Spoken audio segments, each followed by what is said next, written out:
And I'm Guy. And this is your home for everything Alberta Independence, broadcasting live 6 days a week, Monday through Saturday, 5 p.m. to 7 p.m. I'm a little off today. We're struggling there a little bit, but we hope you had a lovely week. And hello to everybody. Thank you for being here. First of all, please do subscribe because it's the thing that helps us out the most. Also, if you're new here, we have segments and we read all your comments after each segment. So we really want to know what you're thinking, what you're planning, what you're doing. We attempt to read all the comments because we appreciate how many comments we've been having lately. Yes, thank you. If you do want your comment guaranteed to be read, you can super chat. We stop the show for it, but we do try to read all comments unless we're overwhelmed. Exactly. You did the bottom half of my thing there for me. But thank you so much. And share, subscribe, etc. Because sharing it and liking it also helps push out the stream a bit more to more people. So that also really helps. Yeah, I have been noticing when we hit 100 likes, it really gets pushed out. It almost doubles the view count the next day. So yes. So thank you so much. And I'll start by saying hello to all of you that have already sent in your hellos. Glenn Gunn, hello, says hi again from Cowtown. 8 inches of snow is melting quick. Great for our great farmers.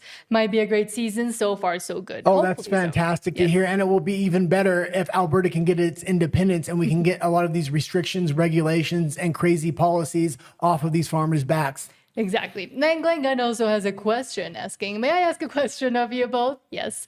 Says, have you been to the pyramids of Mexico? I absolutely love that question. I seen it and I started cracking up. I'm like, why is he asking about the Egyptian pyramids? And then you clarified Mexico. I was like, Mexico. Oh yeah, we're in Mexico. Yeah, actually we have some friends that live literally right next to the pyramids. Yeah. So when we went out there, we went with our friends and they're like, oh, there's restaurants on the other side of the pyramids. That's literally at the base of the pyramid. Yeah. Not 100 feet away or anything like that. You're literally sitting at the base of the pyramid having dinner, and it was extremely cheap. It was fantastic. Yeah, some really good food. So yes, we have been. I've been multiple times. It's really hot there because there's no shade anywhere. But I mean, it's nice. It feels weird sometimes. There's like a vibe. Yeah, I don't know how to explain it. They sometimes hold concerts out there too. Yeah. I've been seeing. I will say I have done a lot of research since moving to Mexico City about the pyramids, and I was a little bit disappointed in how they reconstruct the pyramids. They use a lot of modern concrete and stuff like that, take entire segments apart, because they have to put it back together. But that being said, they are pretty amazing. And also for those of you that didn't know, if you want a little bit, I'll just do it quickly, a little bit of Mexican history, where our cathedral is in the downtown core of Mexico City, where the National Palace is as well, where now the presidents live. They used to live somewhere else. Actually, under the cathedral, there is a whole pyramid there that has been excavated because when the Spaniards came and civilized us, I will say, they put the cathedral and a bunch of buildings on top of already sacred grounds for the indigenous people, so they would kind of connect the new Catholic religion with their old what she's trying to say is there's multiple generations built upon generations, city upon city here in Mexico City. It's extremely old, and you can really get that feel when you do come here. But within Mexico City, what I was trying to get to is there's also a bunch of different pyramids here. Well, I will say one more thing before we get started and move into Stay Free Alberta. We did interview Clyde Do Something last night, and he was absolutely fantastic. I thought we were horrible on the interview just because it was the biggest interview and we were a little bit nervous. Yeah. He definitely carried the interview for us, which we appreciated. But after the interview was done, I'm usually pretty conscious of not wasting people's time. So I was like, okay, I'll let you go. He's like, no, I can stay. Maybe do you want to talk about your YouTube station and how you can grow it? He's helped some other people grow their station. So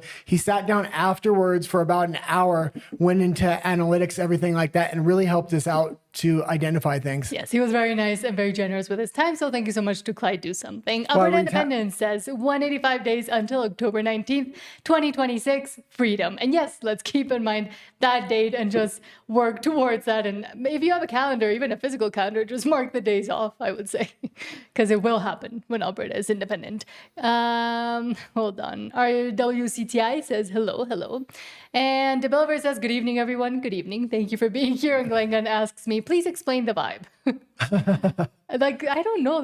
I'm not about it. I'm not an energy or vibey person, but I don't know. It feels I didn't get much of a vibe. You got more of a vibe. I'm more of a vibes person too, so I'm surprised I didn't have it. He's a conspiracy theorist. That being said, before the Jibby Jab era, you were actually allowed to walk up and down the pyramids freely. And then they messed it up enough. that they didn't let people do Once that. the jibby jab era happened, they stopped that, and now there's a barrier. You can only go so close to it. Yes, because people kept taking things and rocks from the pyramids. The Bilber says, I went to holiday in Playa del Carmen. Playa del Carmen is great, and it is very, I mean, it is, unless you go out of the touristy zone, which is not recommended, it is very touristy and pretty safe. And I do like Playa, but it's hot. I'm not a hot person, a hot climate person. KP4U says, wow, I'm on days off. I get to watch the whole show. Thank you so much. And thank you for being here as well. And we are going to start trying to make edited videos again. We took a break so we could start doing live 6 days a week, as well as try to arrange interviews. And we are getting a lot of interviews, which is nice. Yes. But we're going to try, hopefully next week, starting publishing 3 or 4 times a week. Exactly. But now let's start with the petition that is so important, but also almost coming to an end. So let's start with this Alberta Stay Free section. Sweet home Alberta, where the roots run deep and the money trees grow. And starting with, as we were just saying, Alicia says, quote, all right, Calgary, 10 days left to sign the Alberta Independence petition. We will be near the Chinook Home Depot this weekend. Come sign and make your voice heard. Friday, 11 to 4:30 p.m. So they just left. And Saturday, Sunday from 10 to 4 p.m. So you have chances to go sign there too if you haven't done so already. Yeah, this is the last 10 days. So if you haven't signed, please get out there or call Stay Free Alberta. They will send somebody to your house if you're working too much or you just can't get out because of the snow, weather conditions, or any other thing. That being said, I was watching John Bolton interview Mitch Sylvester just before the show, and he said they were very happy with the results they had. Yeah, they had gatherings of people that were gathering signatures, canvassers, and things like that. And he said they asked a couple of times in 2 different locations, how many of you were here on day 1? And 3/4 of the room raised their hand. That's very, very rare. It's actually unheard of for petitioners and canvassers to stay all the way through. So absolutely fantastic. Thank you to all the canvassers that have been working extremely hard. Through snow, blizzard, basically, through frigid temperatures, everything. You've still been there and waving the flag. And again, always with this very positive attitude and wanting to also talk and debate and discuss with people. And I know we have a few canvassers on the stream, so thank you so much to all of you as well. And again, we always link down below the website for Stay Free Alberta, where you can find signing locations or request somebody to come help you sign at your home or wherever you are. Kind of like an Uber signature petition service. But Corey Morgan also says, quote, only a few seats left and it's still early. These independence events just keep growing. Nobody in Lethbridge letting a little bad weather keep them in tonight. And again, this is the first stage where we had to gather signatures so we can guarantee we can go further. Now that people know that we have those signatures and things are really coming together, I'm hoping we'll get a lot more young people come out, especially to outdoor events in the summertime. It's great to see all these people here, and the support has not only been growing, but steadily every time they hold an event, it's a packed room. And especially with, and you mentioned young people, and both John, Alberta Patriot, and Marty up north were letting us know that when they do go out, yes, they don't see as many young people, but a lot of them, it's because they're either working 2 to 3 jobs because that's how they have to, what they have to do to survive, or they're studying and working, and they're just busy. But I do hope and I do find encouragement in young people being interested in the Alberta independence movement and also coming out for the referendum vote, which is the main important one. And there's still a bunch of months before then where the campaigning season will continue. Well, and I'll say thank you to a lot of the content creators within Alberta Independence are actually canvassers as well. They're canvassers, content creators, and they seem to all have full-time jobs in the daytime. Yeah. So they're really putting a true effort in here, and we appreciate that as well. And because it is, I will say, almost existential. I mean, it is the opportunity to break free from Canada, give yourself and your future or current children, grandchildren, generations, the opportunities that right now you don't have, and building a nation from scratch. How often do you get to do that? It's a historic moment that a lot of people do want to see. Well, us as well. This is a very important impactful issue where if we can do this changes the paradigm between the government and the citizens, and it really lays the framework out for different regions of the world like the EU that might want to break free as well. That being said, if Alberta independence didn't come up, I don't think we would be going live 6 days a week. I think this is that important, and we need to do it right up until October 19th. Yes. And interestingly enough, we've profiled and talked about Eli Continental before because he has interviewed Jeff Rath, and he has been reporting, at least, on the Alberta independence movement, more from a neutral stance, but just the fact that he as an independent journalist is taking interest in this and giving it more of a voice, I think is very important. And he's been doing a fantastic job. He went out to a university or college in Calgary. Most people had seen that, asked some very poignant questions. He's been putting out a lot of good content. That being said, I wish he wouldn't have called it a separatist movement. Hopefully in the future he says independence. I used to make this exact same mistake for the longest time, and I finally drilled it into my head, independence. The connotation is much different. But as I was saying, this is very interesting. He says, quote, coming soon inside Alberta's growing independent separatist movement, a documentary by Eli Continental featuring Jeff Rath, Corey Morgan, et cetera, et cetera. And it looks absolutely fantastic. and We're going to play the trailer here. Daniel. A few thousand people waved royal blue Alberta flags Saturday in front of the legislature, declaring their province would be better off without Canada. Some of them are angry. I'm just hurt with how Ottawa's treated us. I've never seen engagement like this before. Alberta has been decimated by 10 years of Justin Trudeau. CTV News decision just declaring a Liberal win. That was the final straw for a number of Albertans, including myself. We're being held back by Liberal politics. A referendum on whether Alberta should separate from Canada is one step closer today. A free and independent Alberta would be far more successful and far more wealthy and far more prosperous. So there's costs, and uncertainty itself is a potential source of slowdown in job creation. It would shrink Alberta's economy. There are no compelling reasons for Alberta to separate from Canada. Well, I'm here with Alberta Premier Danielle Smith. I hope that Prime Minister Carney is watching that as well. I don't take it seriously.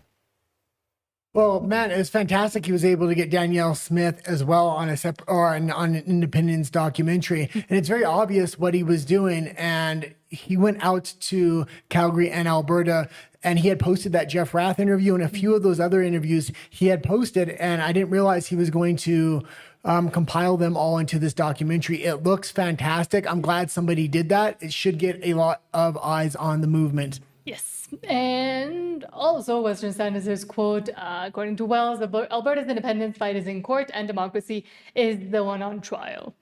And yes, I mean, we are still waiting, and we do continue to hear more and more opinions about that court injunction from the First Nations and the stay that, at least for now, continues to be stayed. Well, yeah, it's definitely on trial. Democracy is definitely on trial here. And that's what Danielle Smith has been pushing. And that's a fantastic stance for her to take because it allows her to play both sides. Say, I'm a national politician, but these people have grievances and they deserve democracy. On a federal level, no Canadians are getting democracy, at least no conservative Canadians. No. And a lot has been done already within the judicial system and the capture of just the justice system in general in Canada with the judges. And we saw it in Alberta. And as I kept saying, yes, but the judges are different. They're appointed by somebody else. They're more looking towards federal. So the stay could potentially just go away and it could continue to move forward and they can do the counts and Elections Alberta can count it. Or another option is they could move forward and continue with the court trial, or they could just continue to stay it forever. Like continue to have more stays and more stays until it comes to October and it's the referendum and it's still a big question. Well, the point here is to put a lot of pressure on Danielle Smith. I think she's feeling the pressure. I think she's going to let democracy go forward at this point. The important factor here is not to make a new petition. Don't let them tell you, oh, you have to make a new petition for whatever legal reason they're going to try to bring up. Because if they do, then we're going to be subject to the new rules they put in, meaning you can't hold a referendum on a petition on the year of an election. And Carney could possibly call a snap election when he has enough floor crossers come over. And luckily, Danielle Smith has been and continues to walk that tightrope by just saying, I want democracy to come forward and I want to uphold we have democracy. a super chat there. Oh, thank you so much. Hold on. Thank you so much to Smile to Everyday Life. And I love that username because it is very, everybody should. And says, Danielle Smith reminded us today how important it is for Alberta to become independent. Yeah. Exactly. And we'll get into it in a little bit. But yes, exactly. And yeah, there was a bunch of announcements from Danielle Smith, but because they're coming up, we will talk about it in a second. But exactly. And thank you so much again, Smile to Everyday Life. And again, I love that. Username, handle. Okay, let's get into the next article here. Sandra says, quote, let's talk Alberta and Lethbridge from yesterday, 16th of April. This is what Corey Morgan had to say about Carney's threat of evoking the Emergencies Act to block Alberta independence. And let's go Alberta. Yeah, and I'm glad he kind of clarified this a little bit. I still think this situation did happen, and I'll tend to think the whistleblower is somewhat credible just because I had been predicting that this would happen, or this would be the move of the federal government to try to use the Emergencies Act before October 19th, because that's when it has maximum impact. After the vote, if he uses the Emergencies Act, the chessboard is much rearranged at that point, and Carney doesn't have as many moves. Well, but also especially when he decided to challenge the court after the decision had been made that it was not constitutional. But his take here lets people know we haven't confirmed this. Maybe let's not lean too far into it, which is good. Yeah, that rumor's been going around. And what was the question? It was about that we've been hearing, a lot of people have been hearing on the internet that Mark Carney said he was going to invoke the Emergencies Act if it became independent. We tried to track that. I was in the newsroom at the Western Standard. We had reporters on it. That'd be a fantastic story for us if he said it. But we can't find, and look, I don't like to give Carney credit for anything, but we can't find a gram of solid evidence anywhere that he actually said that. I wouldn't put it beyond them to do all sorts of things to stop us, but just for the sake of being responsible, we looked into it. We just can't find evidence of that particular thing being said. But we always get to be on guard, though. The fact that people believe it shows just how sick the system is. That's, it's frightening. And people don't only believe it. I was predicting it. A lot of other people are predicting that's going to be the big ace up Mark Carney's sleeve, and that's why he's challenging the Emergencies Act in the court right now, so he can potentially use it again. Even if it's knocked down and it's found to be unjust, he can still use it. It's just going to be a lot of criticism going against him, especially on an international scale there. And not just that, but also a lot of the narrative that has been prepped through mainstream media as well, and Mark Carney himself, by saying, oh, the United States wants to come invade. Oh, the most dangerous country right now for Canada is the United States. So if they're able to push and put even more moves on the chessboard to say the US is a real threat, we're going to, they have so many mechanisms now and so many narratives at play that they could use, that they have built up over the past at least a few months, but if not since Carney came in. Well, also when that alleged incident supposedly happened, it was Rebel News was there and that was not allowed in again. If they were allowed in and then there was no evidence, it would be one thing. But the fact that they weren't allowed in concerns me. And this is something that keeps on happening. Rebel News is a credible news agency on a national level at this point. And they really report on the other side of the story that the mainstream media won't report on. So at least having one news agency in a lot of these press conferences or things where there is politicians there relieves some fears and quells some concerns, I think. So they need to start letting, if it's not Rebel News, Juno News, or somebody that goes across the nation and has enough money to do that and be at these events. Exactly. But let's see. Jeff Rath say an important thing. 80 to 90% of Alberta tradespeople favor independence. Wonder why. They look at their pay stub, red circle around federal income tax. I can't wait for independence, they say. Meanwhile, 69 billion to Ukraine, a black hole of corruption, 370 million to Lebanon. That's our money. Yeah, and this has always been concerning to me because 80 to 90% of tradesmen support it, but these are a large sector that work in remote jobs. And I don't want to see a lot of these people sent out just before the election to remote locations and won't be able to vote. Also, we were talking to Albertans, John, about this as well. And he was saying you're supposed to get a mail-in voting slip and stuff like that if you're going to a remote camp. But I really don't like to see in mail-in voting because that's just another way for the federal government to try to throw a monkey wrench into things. I want to see really no mail-in voting. To the extent that, and again, keep in mind, Alberta has an extremely highly educated population. I think we have more university degrees per capita of any other province in the country. Certainly most post-secondary educated people of any province in the country. When you look at all the trade certificates and trades, licensed tradespeople in Alberta, I can tell you 80 or 90% of the tradespeople in Alberta favor independence. And it's and they don't have this emotional attachment to Canada. They look at their, they look at the financial statement for their plumbing business, their electrical. And we'll continue here in a minute, but I would say 80 to 90% as well. A lot of my friends are former tradespeople or worked in oil and mining. And a lot of these people are typically not politically engaged. They're non-voters. Not that they don't necessarily care, but they just work too hard to know when to vote, and they typically don't get out. This is one time this group is going to be highly motivated to vote because this changes the paradigm, and this directly affects them, their families, and their grandkids if they ever have grandkids. And also, especially during the campaign season, I think leaning into the people like this that might not be politically engaged but do want to change and do understand what it would mean for Alberta independence is going to be very important too. Business or guys that are still working, by the hour union jobs or whatever, they look at their pay stub, they see how they put a red circle around how much income tax they're paying to the government of Canada, and they go, oh, I can't wait for independence. Right? That's what I say too. When people are asking me, I go, look, man, they've just spent hundreds of millions of dollars, give it to Lebanon, 37 million or 370 million. They gave how many billions to Ukraine? I mean, all of the money that they're sending in one fell swoop is more money than 5,000 people like us will ever pay in income taxes in our lifetime. $69 billion plus to Ukraine, right?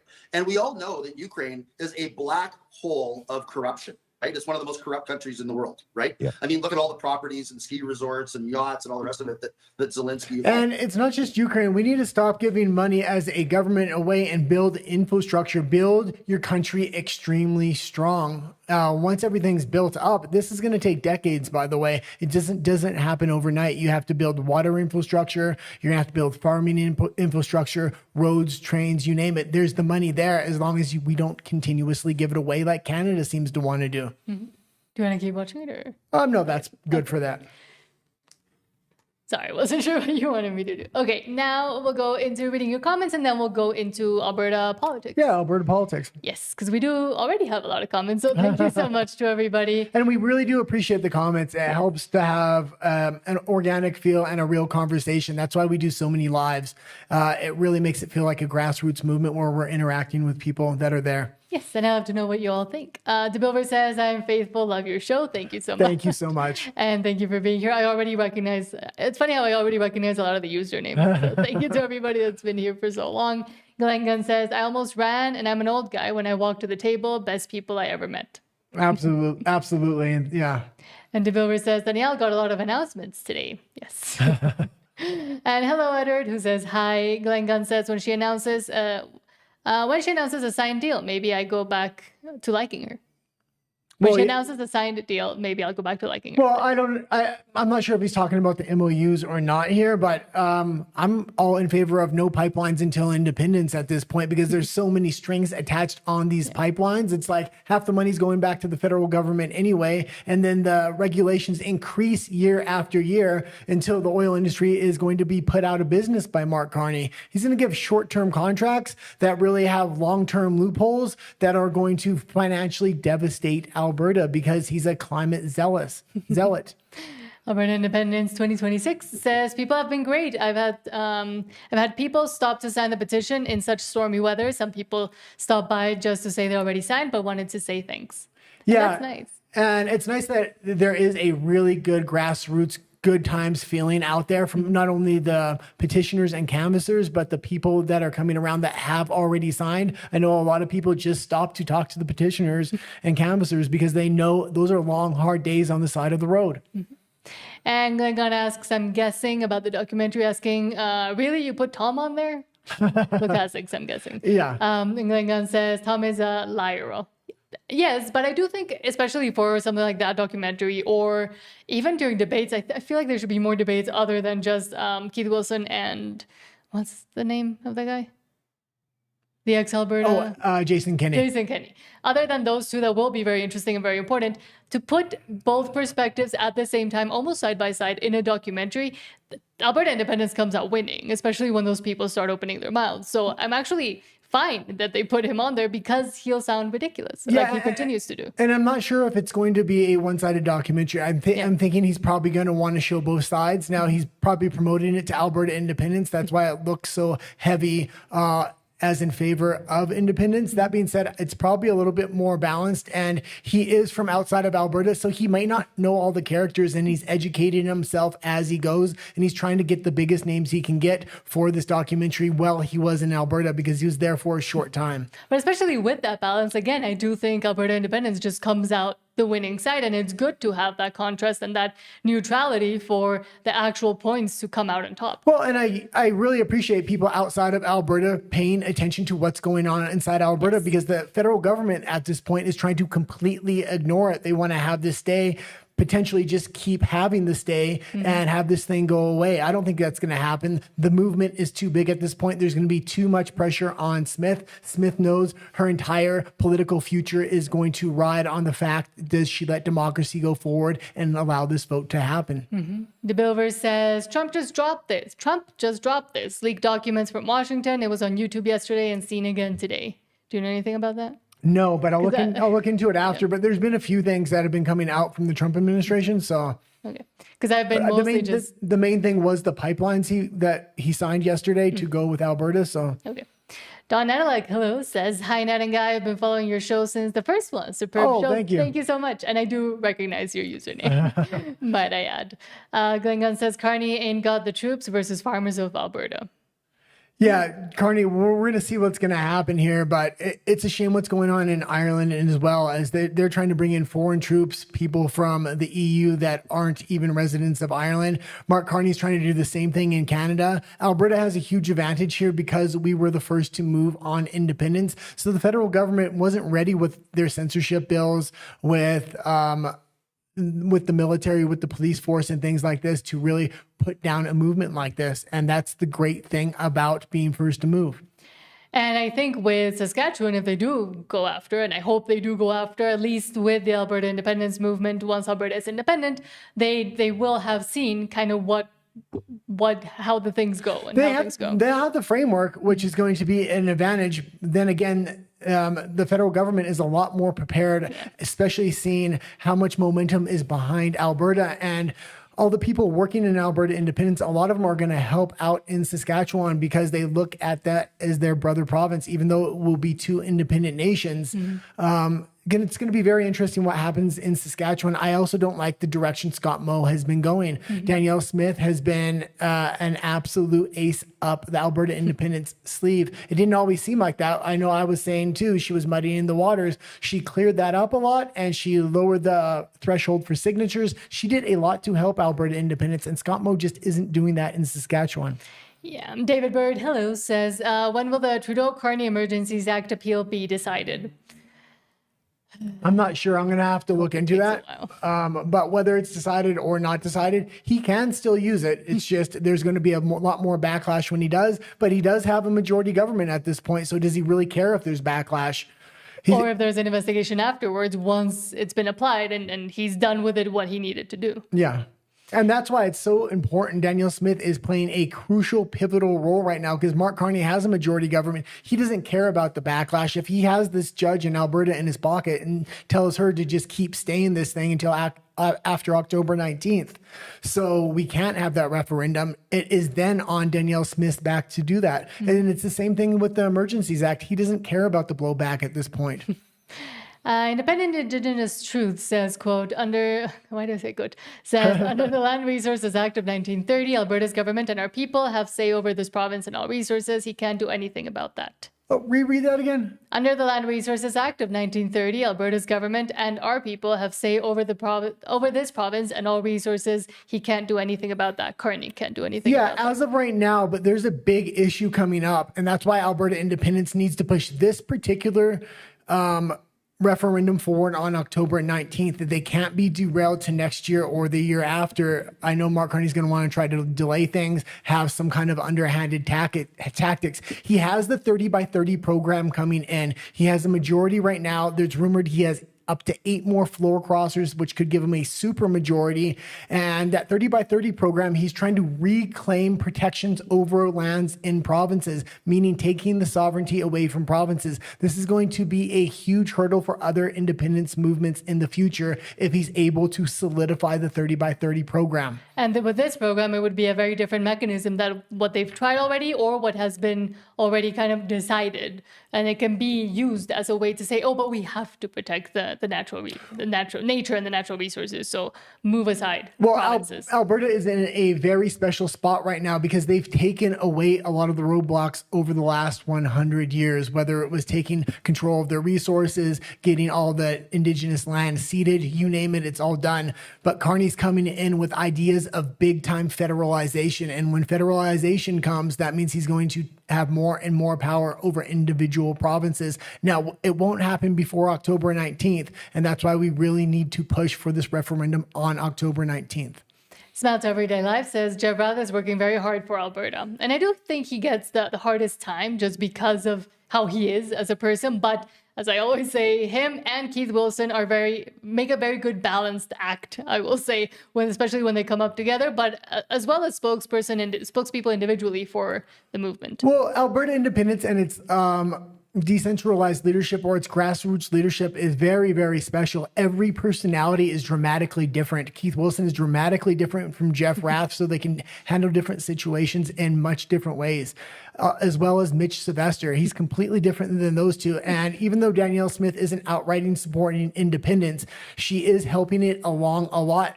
She's doing things no other premier would do, lowering the threshold for signatures. And like, she's a complete different personality than the other three. We're really hitting on all cylinders here. And that's why I believe in Alberta independence so freaking much. Mm-hmm. And Free West Hello says, SAIT or say SAIT, Southern Institute of Technology, is where the interviews were done. So yeah, that was the campus where Ellie Continental went to interview young people, and continues. SAIT is now working on technology with the World Petroleum Institute to increase Alberta's oil reserves to 420 billion barrels. Absolutely. Nice. Well, and I'll also say it's not just the leadership or the decentralized leadership of Alberta that's so different. It's content creators within the space as well. It seems like every different content creator has a different niche or something they do extremely well, whether it's John talking to Albertans on the ground, whether it's us giving daily news. I mean, you name it, The Fringe as well. Just everybody has something they do a lot different than every other creator. It's not like you have 10 creators all doing the exact same thing. And Glengun says, like JT or Justin Trudeau, the media will like him. It will be a fight. Oh, yeah. Like who? JT, Justin Trudeau. Oh, yeah. I almost said Justin Timberlake. I don't know why, but Justin Trudeau. Yeah. What do you mean it's going to be a fight?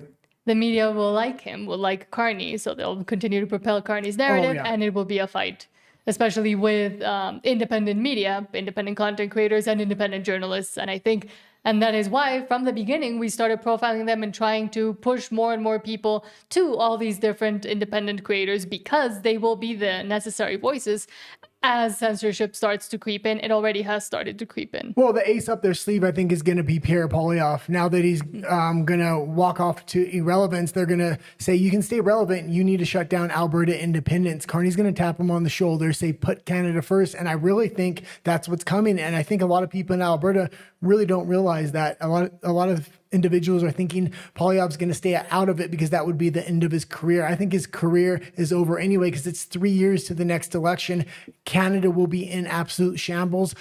Power will be consolidated by that point within the Liberal movement. So I really am expecting a full-on assault from Pierre Poilievre come the end of the summertime. Yeah. And Free West says SAIT, South Alberta Institute of Technology, and NAIT, Southern Alberta Institute of Technology, and NAT, me. Well, and I'll say one other thing about Pierre Poilievre, and it's not just that Pierre Poilievre is going to come for Alberta independence on his own. He has built a little army of content creators on the national level that won't talk about Alberta independence, and he's going to call on them, and he has a few of them in his pocket. So it's going to be very interesting who he brings with him in independent media if he does come after Alberta independence. Mm-hmm. And just two more. Christu Hello says, hello, dears and everyone, Alberta independence. Thank you for being here. And says, watched your sit down with Holmes Home with the Homes. Go follow them because they're great, very insightful, and it was very interesting for us. We barely scratched the surface on what we actually wanted to ask because they're so great and they're so interesting. So I just had more and more questions for them. And it's tended to drift in a lot into geopolitics and thought processes and things like that. How do you know psyops when they're coming? So it was very interesting. There was a lot of Alberta independence as well. They're a family that are from Alberta and have a lot of good political opinions. And have been pretty involved in a lot of the talks, movements, etc. within Alberta independence. So go watch it if you haven't watched it. It's on the channel. Says the sisters are a couple of bright young ladies and hats off to the father. And exactly. Absolutely. Yes. But now let's move on to Alberta politics, and then we'll continue reading your comments after that section, if I can find it. He doesn't discuss federal politics.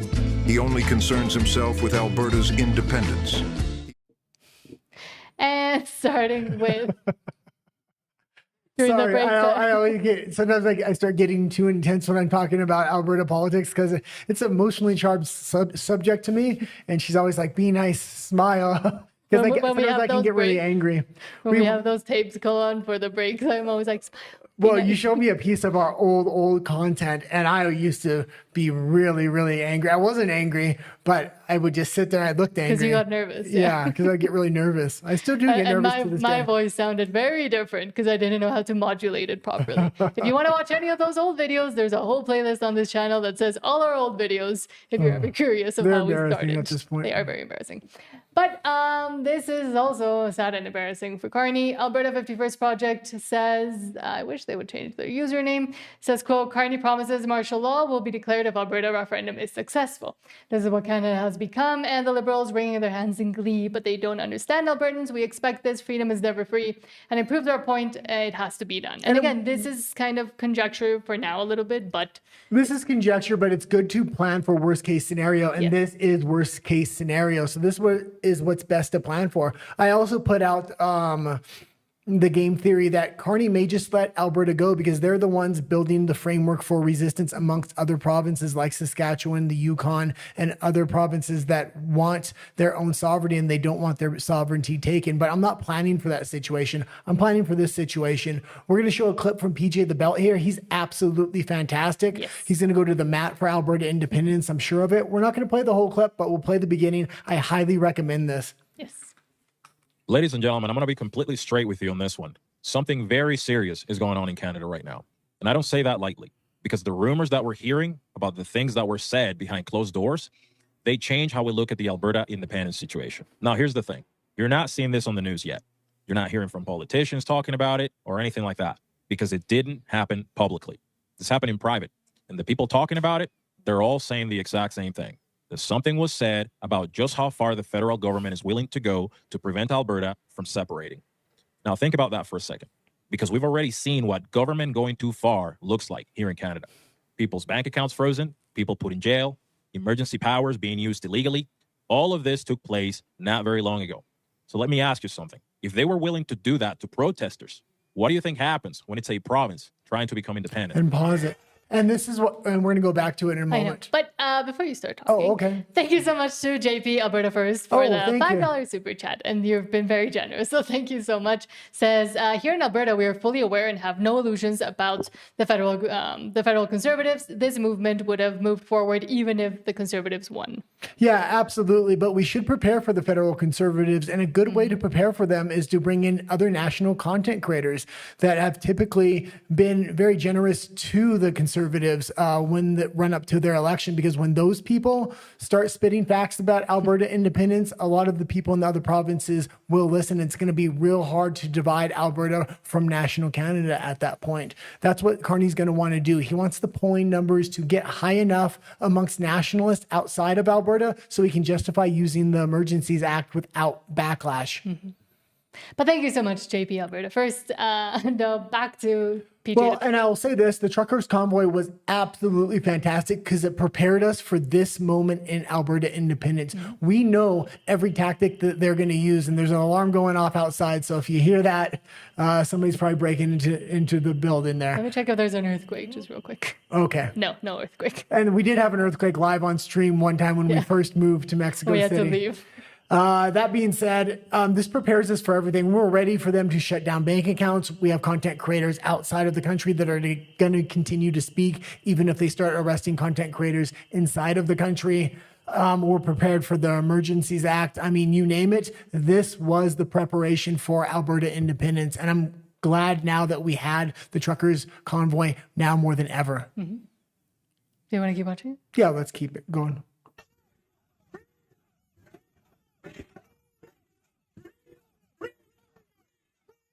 And this is where it starts getting serious, because at the exact same time we're talking about this, there's movement. Not loud, not public, but quiet military presence and military exercises increasing here in Alberta. The Canadian Forces base in Suffield, Alberta will see an increase in activity this summer. According to the acting commander at CFB Suffield, the size of the base and infrastructure is bringing back interest for increased military use. Base is being brought back, operations expanding, and I've talked about this before, but now the timing feels very different. So you got to ask yourself, is that just a coincidence or what's really going on here? And then you start hearing other things, claims about foreign security from China, of all places, showing up in Alberta's oil patch. Heavily armed guards. And we've talked a lot about the China situation and how they're guarding the oil patch, how they're recruiting from the CCP and the Indian military to fast track citizenship and bring these people directly into the Canadian military. Now they're going to have increased operations in Alberta and reopening up bases. It's good to know, and it's good to game plan for this thing because we want to have a positive, nonviolent movement, even if they invoke the Emergencies Act. We can see what's happening in Ireland right now, and there's massive strikes across the country. That's another way to have massive protests after they took away the trucks and started towing away a lot of the farm vehicles, because the first thing was blockades, and then they said, well, what are they going to do now that the government's cleared it out? And it was massive strikes across the country. And it's just another way to peacefully protest. And again, as you say, Alberta independence is almost lucky, and I see it almost as a real continuation of the Freedom Convoy and the actual actionable steps that can be taken because of what happened during the Freedom Convoy and what was being seen, what we all saw during the Freedom Convoy. And it also helped, I think, train a lot of people also almost psychologically to know what the government is capable of. So there's almost no surprises. So like a lot of us are expecting the Emergency Act to be called. A lot of us are expecting for them to try any and all shenanigans they can for them to come up with a bunch of different narratives on mainstream media. And I think it's good that at least most of us know and are prepared to kind of phase that off. Well, it's important when the national media and the national government starts getting negative. They want to try to lure us into saying very radical things. We've seen what happened to the Coots 4. They're trying to frame those boys up, and if he uses the Emergencies Act, he's going to need a justification. So they're going to want something very, very similar to a situation like that to say there's a conspiracy of independence individuals that are treasonous that wants to connect to the United States. So it's also very important that we say we want a free and independent Alberta. We do not want to be the 51st state. And the justification for that is not that we don't like Donald Trump or the United States, but because the United States can be very bipolar in its elections. Every 4 or 8 years, a Joe Biden or a Gavin Newsom can come in, and conservatism has been voted on for the last 93 years in Alberta consistently. That's one of their big advantages as they become their own free and independent nation. And again, that's why I am seeing and I am worried about the narrative that they have been building for the past year about the U.S. is going to come invade. The U.S. is the most dangerous country to Canada, which is insane and ridiculous, while Mark Carney is going off and making deals with China. Well, yeah, and we've seen the interview. And India. We've seen the interview very recently. We played it on the show that Mark Carney hasn't been going into honest negotiations with the U.S. government and the USMCA, but he's been telling the Canadian public the exact opposite, how well it's going, how every time he does something, he talks about it on media. Now they're saying a lot of these situations didn't even happen. Mm-hmm. And we're expecting Mark Carney to go into good faith negotiations with Alberta after we vote for independence. We may have to have a unilateral declaration of independence and be recognized by Donald Trump. That's why it's very important that we don't buy into Carney's bait when he says orange man bad. My response to that is Trump's a great president. He's putting his people first. Alberta wants to put its people first. Mark Carney's consistently put his people last, and so is Justin Trudeau. And it's not just the recognition from the United States, but also all the allies that the United States has and has been forming even further and strengthening even further with the Shield of the Americas, for example. So a lot of Latin American countries would also almost unilaterally unilaterally come out in support also of Alberta independence and having the recognition not just of the United States, but of a whole cabal, I will call it, of countries that are in support of Alberta becoming independent because they also benefit from it. And I would call it an alliance of countries. Alliance. Because they also, I couldn't think of another word, because they benefit from it as well, would be even better. And I think Mark Carney is a little bit worried about that, which is why the more underhanded tactics that he can use, he will. Yeah. Okay. Speaking of underhanded tactics, let's see what the NDP in Alberta is doing to keep Canada together. And I don't know if this is legal or not. And Marty up north is questioning this as well. I'm going to have to look into this because it sounds highly illegal to me. If this was the opposite way around and the UCP was supporting Alberta independence, I think the federal government would be all over them. Then she would be yelling up in the House and Parliament and all over the place. Marty up north says, quote, just got this email from the Alberta NDP party. They're using their platform to raise funds for the For Alberta, For Canada group. We have profiled it or highlight it. There wasn't much information yet on their website, so we couldn't really find much about it. Well, we went to their website the day they launched it, and it's supposed to be support a national Canada for Alberta not to separate. They had no reasons on their website other than a donate button. Yeah. Donate, but we have no reason to donate. We don't even know what to tell you to stay in Canada because Canada is so far gone at this point. Because anything they say, there's no good reason. It's going to be a transparent lie. That's why they said, well, we'll just put nothing on the website except for a donate button. I want to check. I'll check it out after the stream and see if they've updated anything. But Marty asks to Albertans, Elections Alberta, is this legal? And yes, the New Democrat Dispatch, let's read it. It says, welcome to the latest edition of the New Democrat Dispatch, a specially curated newsletter brought to you by Alberta's New Democrats. Keep up with the latest UCP chaos. Not the NDP chaos of right after their ridiculous convention. Learn what our team is doing to build a better Alberta and find out how you can help get involved with our growing grassroots movement. And then it says new organizing platform for Alberta, for Canada. Join us. We have launched a new organizing platform to help Albertans fight for Canada. We're going to mobilize, not for Alberta, we're going to mobilize Albertans in every corner of the province ahead of an increasingly likely fall referendum. At least they're kind of admitting it and putting it even in there that it's increasingly likely. The NDP is a dying party in Alberta, but the federal government is going to pump in tens of millions of dollars, if not hundreds of millions of dollars against Alberta independence. And the big winner for that, if there is a grassroots movement of nationalists that pop up in Alberta all of a sudden, would be the NDP. And that's where they're trying to place themselves because they're about to be even more irrelevant than Pierre Poilievre with their new leadership. Their new leadership's going in one direction, and then she's standing there saying, I can't pitch this to Albertans. They're going to think I'm crazy. I think he's crazy for pitching national sovereignty at this point. But let's see, we've mentioned a lot Daniel Smith already on the stream, but let's see this from Freedom Calendar saying, quote, the next step will be for Alberta to leave Canada, so we will keep all the money and Ottawa and Quebec get nothing. Daniel Smith says, quote, yesterday the White House approved the advancement of multiple pipeline projects carrying Alberta oil to the United States. Expanding pipeline capacity to the U.S. is something I've been advocating from this U.S. administration since their last election. It has paid off.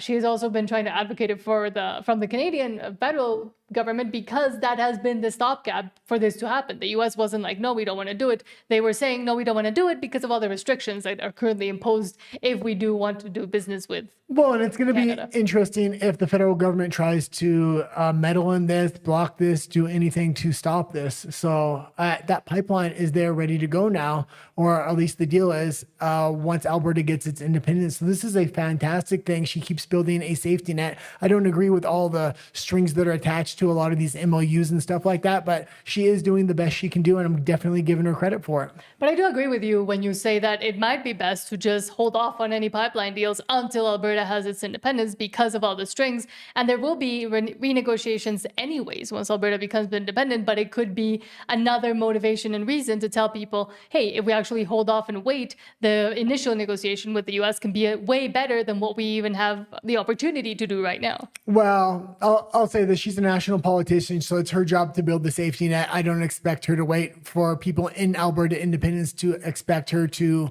wait for national contracts until independence. I don't think that's fair, and she is building a safety net the best that she can. Yes, but I'm saying it would be a good talking point when you're during the campaigning season for the referendum. They would easily turn it against her. That's the issue. They would call her. They would say she's a traitor to the country, and then probably kick her out of the national or the UCP. I guess. But speaking of, Western Standard says, quote, Smith praises Trump's pipeline permits boosting Canada U.S. oil exports. Yeah, and Trump is saying he supports Alberta independence without saying he supports Alberta independence. There's also another thing. If these North American free trade agreements, if Carney wants to play hardball, Trump doesn't want anything from Eastern Canada. He wants everything Western Canada and specifically Alberta has. So he may just try to go around the rest of Canada and have a direct negotiation ship with Alberta, whether it's independent or it's controlled by Danielle Smith. It would be interesting if Danielle Smith could make a direct relationship with Trump around the federal government. Mm-hmm. But meanwhile, all this is happening. Marty Up North says, quote, Canadians are living a lifestyle they can't afford. And I remember when I was there, and yes, I can confirm, household debt share of GDP, Canada, of course, it's at 103%, followed by the UK, then the US, and then the rest. Yeah, I mean, this is a sad state of affairs, and I only expect this to keep going up. And this is why when interest rates change on housing prices and stuff like this, people are already leveraged over the max, over 100% here. And this is why the housing bubble is absolutely ready to burst in Canada. The seeds have kind of been already set, and it's only a matter of time before the housing bubble does burst in Canada. And also the fact that I think a lot of Canadians, especially Liberals, but I mean, a lot of Canadians do still see themselves as they used to be 20 years ago. And they think that they're still in that spot. And they continue to be in the cognitive dissonance of thinking, oh, everything's fine, everything's okay, as the whole country is sinking. Well, a lot of people don't mind being leveraged, especially the older generation, if they own a house that they think they're sitting on millions and millions of dollars, but that's an illusionary price. It's extremely hard to sell your house right now, even if you want to sell it. Mm-hmm. And those prices keep going down month after month. So I think there's going to be a lot of angry older voters when that housing bubble does pop. But that is why it's so important for Mark Carney and the Liberals to try and maintain that bubble without being popped and continuing to go into further and further debt with stupider and stupider ideas, I will say, because as soon as that happens, yes, they will lose a lot of support. But right now, they still do have that older homeowner vote, and they don't want to let go of it. Yeah, I don't think they do. And I think as they print more and more money, and now that they have a majority of government, the money printers are going to be turned on. And that means any money you do have in your bank account, that's a tax directly on consumers. And I will say, if you're not subscribed, please do subscribe. I know we forget to ask a lot of times. And if you haven't liked it, please like the show, because if we can reach 100 likes per show, I'm noticing it doubles the view count the next day. Yes, thank you so much. But this also from Keith Wilson saying, quote, I doubt this will deter Carney and the Liberals' ideological obsession with climate policy and their climate cartel, because RBC and Scotiabank apparently pulled back on climate goals. Pulled back, didn't leave completely, just pulled back on them. They end up being too expensive. Yeah, and Carney is absolutely obsessed. A lot of people have read his book, and everybody knows what's in there. He was the architect of a lot of these eco-climate agendas. The new economy of the world was supposed to be based around. It's nice to see banks are starting to pull away from this. Other countries that were kind of in the middle or slightly on the liberal globalist side are now pulling out as well. They just can't survive if they do. Hopefully more and more pressure are put on Western Europe and Canada to back out of these policies. Carney's going to be the last man out because he's the one that designed the architecture for this thing. Mm-hmm. Which is why he will also try his hardest to uphold a lot of the policies and do whatever he can, at least with Canada, to continue to implement those models that make no sense, but make certain people a lot of money. Well, he'll be and give them a lot of control. Him and his circle and the globalist will be the strongest people within the political in the political game if he's successful at this. Right now, there's a lot of pushback because Trump threw a huge monkey wrench in all their plans. The question is, their plan now is to just wait Trump out. And the question is, can they? Will a J.D. Vance or Marco Rubio get in there after? Mm-hmm. Carney's their front man and who they're putting up. Yeah, with his new world order. Hold on. Now we'll go to read your comments and then we'll move on to Alberta Personalities, speaking about content creators or interesting people that we like and that continue to talk and fight for Alberta independence. But first, let's go to you. Glenn Gunn says, SAIT is a good school. Hold on. Oh, DeBilver says, I used to work at a CAD next door to SAIT. Cool. Philip Solio, hello from the US. I believe he's from, says, good evening, fellow Freedom Patriot riders. Hello. Thank you for being here. And David Burt says, I went to SAIT from 1981 to 1982. Great experience. Cool. Great. And Alberta Independence 2026, because now there's a lot of you guys with that same username, so now I'll have to say 2026. But says, sadly, have to go. First time was able to check out your show. Someone mentioned you guys are great in a different live stream. Oh, thank you to you, and thank you to whoever mentioned us. So that's good. We'll definitely be back. Hopefully, we'll get to stay longer. Yes. Hopefully, and you've had a lot of insightful comments as well. So thank you so much for being here. Alberta Independence 2026. Yeah, let us know if anybody ever shouts us out on another live stream. So we're extremely small channel, so we always appreciate it. Yeah. Hold on. Charlie Dufault, hello, thank you for being here. Says, hi Nat. Hi Nat and the guy Alberta is on the move. And let's run it. And let's keep it on the move. Let's keep it moving. Yes. Going on says, man, I was there before the election. They are silent. Not sure who he means. I don't know. Oh, Mount Royal, I believe. I don't know. Sean, hello, Sean, says, I don't think Trump is going to be very happy if Carney does go full authoritarian. Well, of course not. But he might be happy because it's going to really help Alberta independence in the end. I think Trump's going to really want to try to stay out of it until they ask for his help after the independence vote, because I don't think Mark Carney's going to want to go into good faith negotiations. Rocking Around, hello, says, never give up your tools, guys. Knock, knock, click. Oh, we got a super thank you chat. so much. Oh, thank you, JP. Thank You're you so much, single-handedly funding the show. Yes, thank you so much to JP Alberta first for the $10 super chat, saying the problem isn't the pipelines. Alberta's oil production is near capacity. This expansions is what Carney will diddle and dawdle on and try to force the pathways BS on Alberta. Yeah, and there's so many regulations over the mining industry in Alberta as well. That's really something we'll be able to really dive into after independence is taken from the federal government. Mm-hmm. And that's how you diversify your oil sector, so you can make sure you're going to have a regular income stream no matter what the price of oil is going to be. But it's also interesting that someone else commented that they are trying to look into how to increase the barrel production in Alberta from SAIT. I think they said they were researching how to do it. The best way to do it is give them access to the coast with no strings attached.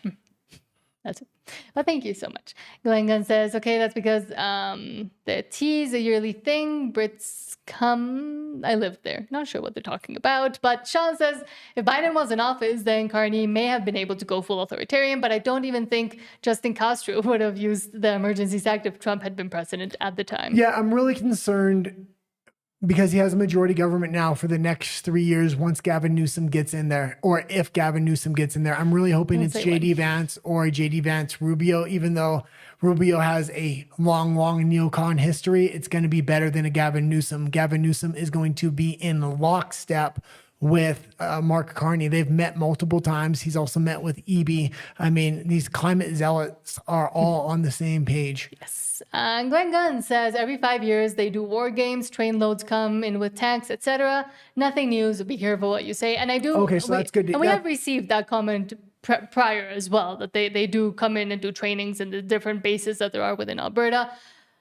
But I would say, I mean, don't keep it completely out of your mind, because we see how everything else, all the other pieces are moving, but again, not panicking. Well, it's good to hear that, but also, I mean, JP the Belt there said they had opened PJ the Belt said they had opened an old military base that was closed, so that would be concerning if they did, even if it was for a war game. So we'll see what it is. I'll be a little bit more cautious in the future, though. Rocking Around says, if Skidmark, I like that name, and the gang invoke the Emergencies Act, they will see some Albertans show what a real emergency looks like. Well, and I'm saying at this point, don't get violent or don't do anything drastic if they declare the Emergencies Act. It's not the end. Provincial protest on a level the federal government has never seen before can happen. And it doesn't necessarily have to be that we're taking over the pipeline or we're taking over this or that. No, nobody just shows up for work, and that's going to send a message that they can shut down the rest of Canada like that. And that is true because, again, how important is Alberta to sustain the rest of Canada? Absolutely. No oil workers show up on a lot of these rigs. What's going to happen? The Bilver says the convoy started in Alberta. The people won't put up with it. We fight back. Yeah. And that is another good point. Exactly. And it's good to know that they are going to use underhanded tricks, and we're planning for the Emergencies Act so we can take the appropriate steps of action, because they want to frame any kind of violence or any kind of overreaction. They're not only going to frame that, they're going to justify the Emergencies Act with that and then go even further. And also so it doesn't come as a surprise, so there isn't that much, so they don't get the reaction that they hope will help them continue to stop Alberta independence. Yeah. DeBilver says the convoy, I read that one. Sean says, my friend in Vancouver, BC has said house prices have been going down for nearly a year. They've been kind of doing this. No. I was watching someone try to. Yeah, no, they're dropping now, and they're dropping because of DRIPA. And a lot of yes. Sorry, go. A lot of these real estate agents are having to put clauses on their listings in these contracts, things like this. People do not want to buy in BC because of what's going on with DRIPA. And I mean, I would hate to have a house in BC right now and trying to sell that thing. And I will say that should be also kind of incredibly concerning because the house prices have been so inflated for so long. How long till the bubble actually pops and bursts in Vancouver? Well, and the 30 by 30 program on a federal level, they want to take a lot of your rights away from private property ownership. So because they want to protect the land. That's the first step to claiming natural resources on a federal level.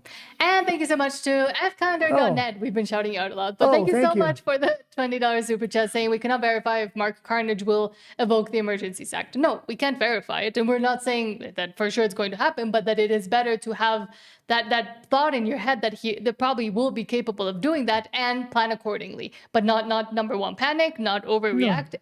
But know that it might come. It might not come. He might say like, well I could get liberal rule forever if Alberta leaves, so might want to do that. Well, plan for the worst, and the worst is the Emergencies Act. I'm not going to plan for the best case scenario, and the best case scenario is Mark Carney just lets Alberta go and actually have the vote, because they're the ones building the framework for resistance, and they will resist federalization and show other provinces how to do it too. He could be thinking, just let Alberta go and I can federalize the rest of Canada very easily. I don't want to plan for that situation or expect that situation, because if I do, it leaves a big hole on my left flank there. Mm-hmm.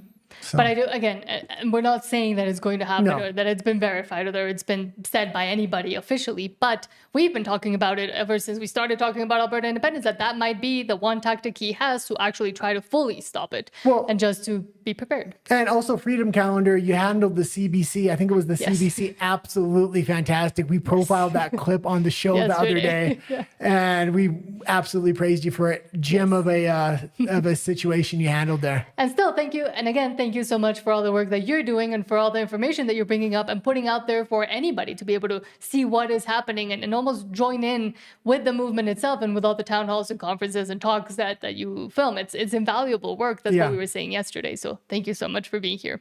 And F. Calendar also says, I'm also going to stream from Calgary Monday and Tuesday. So anybody interested, go to fcalendar.net or fcalendar. It's Freedom Calendar. Freedom Calendar. On YouTube. And it's on YouTube as well. And he usually has links on his X account where he streams. It's one of the most fantastic resources with inside of Alberta independence, because it's a lot of these small events normal grassroots movements would not be able to show. Mm-hmm. And he's been having viewers all the way from Sweden tune into his stream. So it's fantastic. He's getting the word out there about Alberta independence, even outside the borders of Alberta. Exactly. So thank you so much to F Calendar. Hold on. What's going on here? Because I had, for some reason, Sean, now I'm so I don't miss any super chats or any chats. I'm looking at them on my phone too. And this one doesn't show up because I'm guessing the YouTube censors don't want it to. Sean says, Carney, hold on. Sean says Carney wants the WTO vision of the future and hence why they hate Trump so much. It's too little, to put what Trump stands for back into a bottle. Yeah, but Trump's not going to be there forever. He's there for another 3 years. And although I might not like all of his moves overall, I think he's rearranging the chessboard and trying to save Western society. Before he came in, Biden and the rest of the West was running to China's arms. We still see Carney doing that. But after those 3 years, hopefully he's been able to kind of push the globalists off our backs enough that there's been enough of a grassroots movement growing that we're going to be able to survive without Donald Trump, even if a J.D. Vance or Marco Rubio doesn't get in. He built the Shield of the Americas, which is an alliance of countries in Central and South America that can now rely on each other, hopefully even when Trump isn't there. And he's building similar alliances in different places within the world. Alberta will definitely be part of that alliance if it can break free from the clutches of the CCP. That's the Canadian Communist Party. And just with Trump coming in, I mean, we even saw Mexico kind of reverse course on the big alliance that they had formed with China and all the trade that they had by imposing further tariffs. Of course, they're saying to protect the Mexican economy, but it's coming from closed-door meetings with the U.S. administration ever since Trump came in, because that's when they started to do the changes.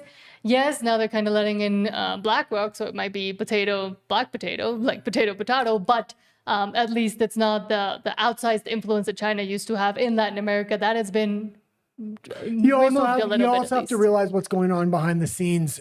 Trump pushed a lot of these global institutions and organizations away, had them on their back foot. Now he's infiltrating a lot of these organizations and trying to turn them. It's going to be interesting what happens if von der Leyen steps down or is gone and there is an election for somebody in her position. It would be absolutely fantastic and a surprise if Orban got in there. I don't think it's possible, but if Trump's working on something like that, that would be fantastic. Well, they would lose their heads. There's a lot of chatter online about that right now. Edward says or asks, where are you from, Max? I'm guessing to Freedom Calendar, your accent. You don't have to tell us. We were asking that as well. Because I heard kind of a Latin accent, just because I'm from Mexico, so I kind of recognized it. F. Calendar says streaming Wednesday from Medicine Hat and Thursday from Fort McLeod. So anybody interested? And we might be able to profile some of those or some of the talks as well. So thank you so much for letting us know. And Sean says, Gavin, who I personally know, I'm sorry for you, says won't be president. Well, I really hope not. I grew up half in California and then half in Canada. I was born in Canada. After my mother died, I moved down to California with my grandparents, and I pay very close attention to California politics. It's the most corrupt in the United States, and Gavin Newsom is the worst of the worst. The problem is, I don't know. They're putting him up as the front man, and if he wins in 2028, it is not going to be a good situation for the U.S. And that's one reason why I don't want Alberta to be part of the U.S. It's not just for Gavin Newsom in 2028, but who knows what happens in 2032 as well. But also wondering, like, if they don't put up, if it's not the sociopath, who else do they have? They don't really have, I mean, AOC, they're not going to put AOC. Well, they're going to have the money behind him, but because the globalists know they need the United States back. The amount of damage Trump was able to do, if they get somebody after Trump, like a J.D. Vance, that continues on with this mission, pushing back against globalization, that would be the absolute death knell against the globalists. They need Newsom in, and they're going to do everything they can for the midterms and in 2028. And I'm so sorry, Sean, for some reason YouTube is angry at you, but Sean says Trump is setting up the real new world order. Yep. And they're very not happy with that, which is why they continue to say the U.S. is the most dangerous threat to Canada and to the rest of the world. No, it's not. Oh, God. Sorry. It's Friday. I'm sorry. And we, on our interview last night, we were talking a little bit about U.S. politics as well. So it was kind of interesting. Yes. And that should be coming out next week. But speaking of, let's go to Alberta Personalities with specifically that. But they need to understand that Albertans are done. We're leaving and there's no more conversation to be had. I know that's upsetting to people. Keep telling him to smile. That's what a wife does. But even though not fully from Alberta, and he has gotten a lot of comments saying that same as us. Well, and we have profiled him one time, but I wanted to profile him again because we did the interview with him, and I was he was incredibly gracious. I was extremely thankful for all the information he gave us after the stream. Yes. And I mean, he's a big creator. I did not expect him to be that generous with his time or to get really clue us in on some of the things we can do to improve the channel. Yes. And who is that? It is Clyde Do Something, more of a national content creator from BC. And we asked him outright on the interview, does he support Alberta independence? And he said 100%. He's an outsider looking in, but he supports it and he's willing to do anything he can. And because he has such a large presence within Canada that he brings on Marty and speaks on about Alberta independence and what's happening, and the Freedom Convoy originally as well, is very important, even if he's not from Alberta. Well, and a lot of the major national content creators that Poilievre may try to consolidate against Alberta independence if he's tapped on the shoulder by Carney, and I'm not saying that's going to happen, but if that happens, Clyde does have a voice into those creators, so it'd be interesting what side a lot of these creators do land on. Will they ultimately side with their first principles, which is Alberta independence, or will they be shills to the conservative nationalists? Because again, Alberta independence being kind of a continuation of the Freedom Convoy that seemed that was where it was going to stop, and then Alberta independence kind of took that hope and potentialized it to 1 million. Well, and everybody probably knows Clyde, but if you don't know who Clyde is, I just grabbed some kind of clips that represent the kind of content he's making. So I highly recommend subscribing to him. He's absolutely fantastic. I was watching him since he was a very small creator, actually. Yes, we were telling him, I was kind of fangirling a little bit, and I was telling him, I was watching one of your investigations about the issues with student fraud in BC while I was packing to leave BC. So thank you to him.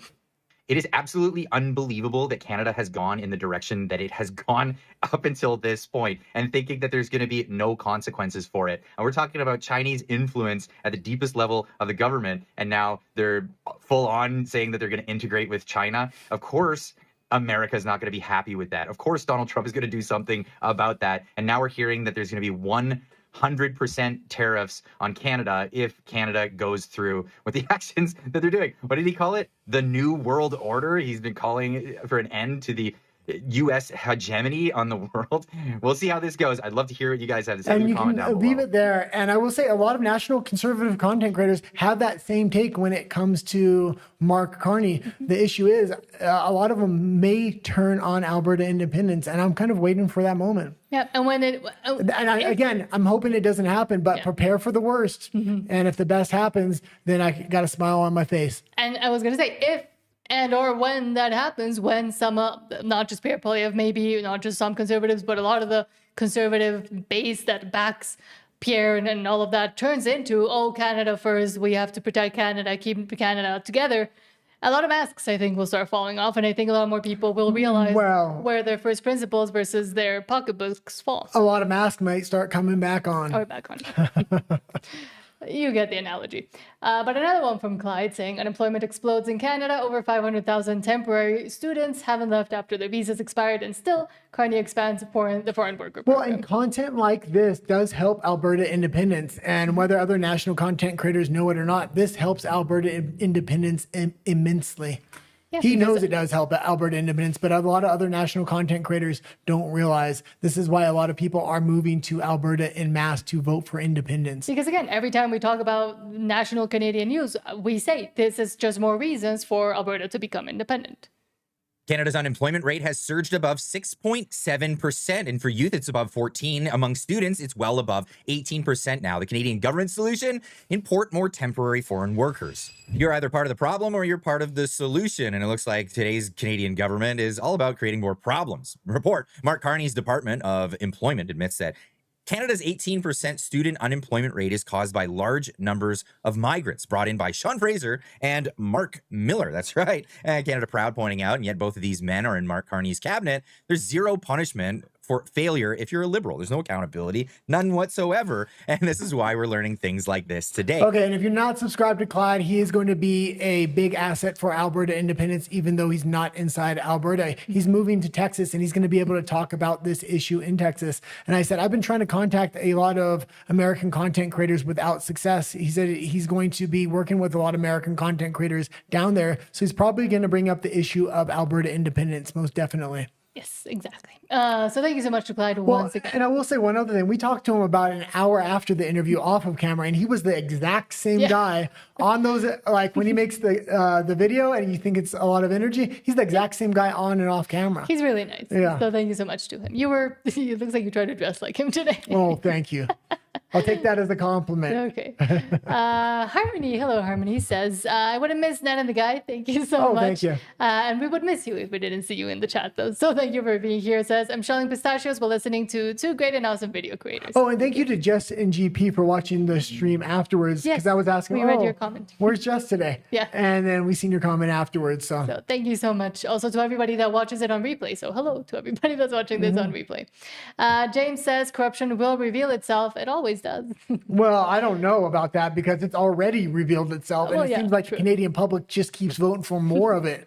Like, it's insane what the Canadian public is voting for these days. Lemmings, controlled lemmings. Sean says, hit the like button. Yes, and again, it really does help. It's free for you, and it helps make the video go to more people. Absolutely. Be shown to more people.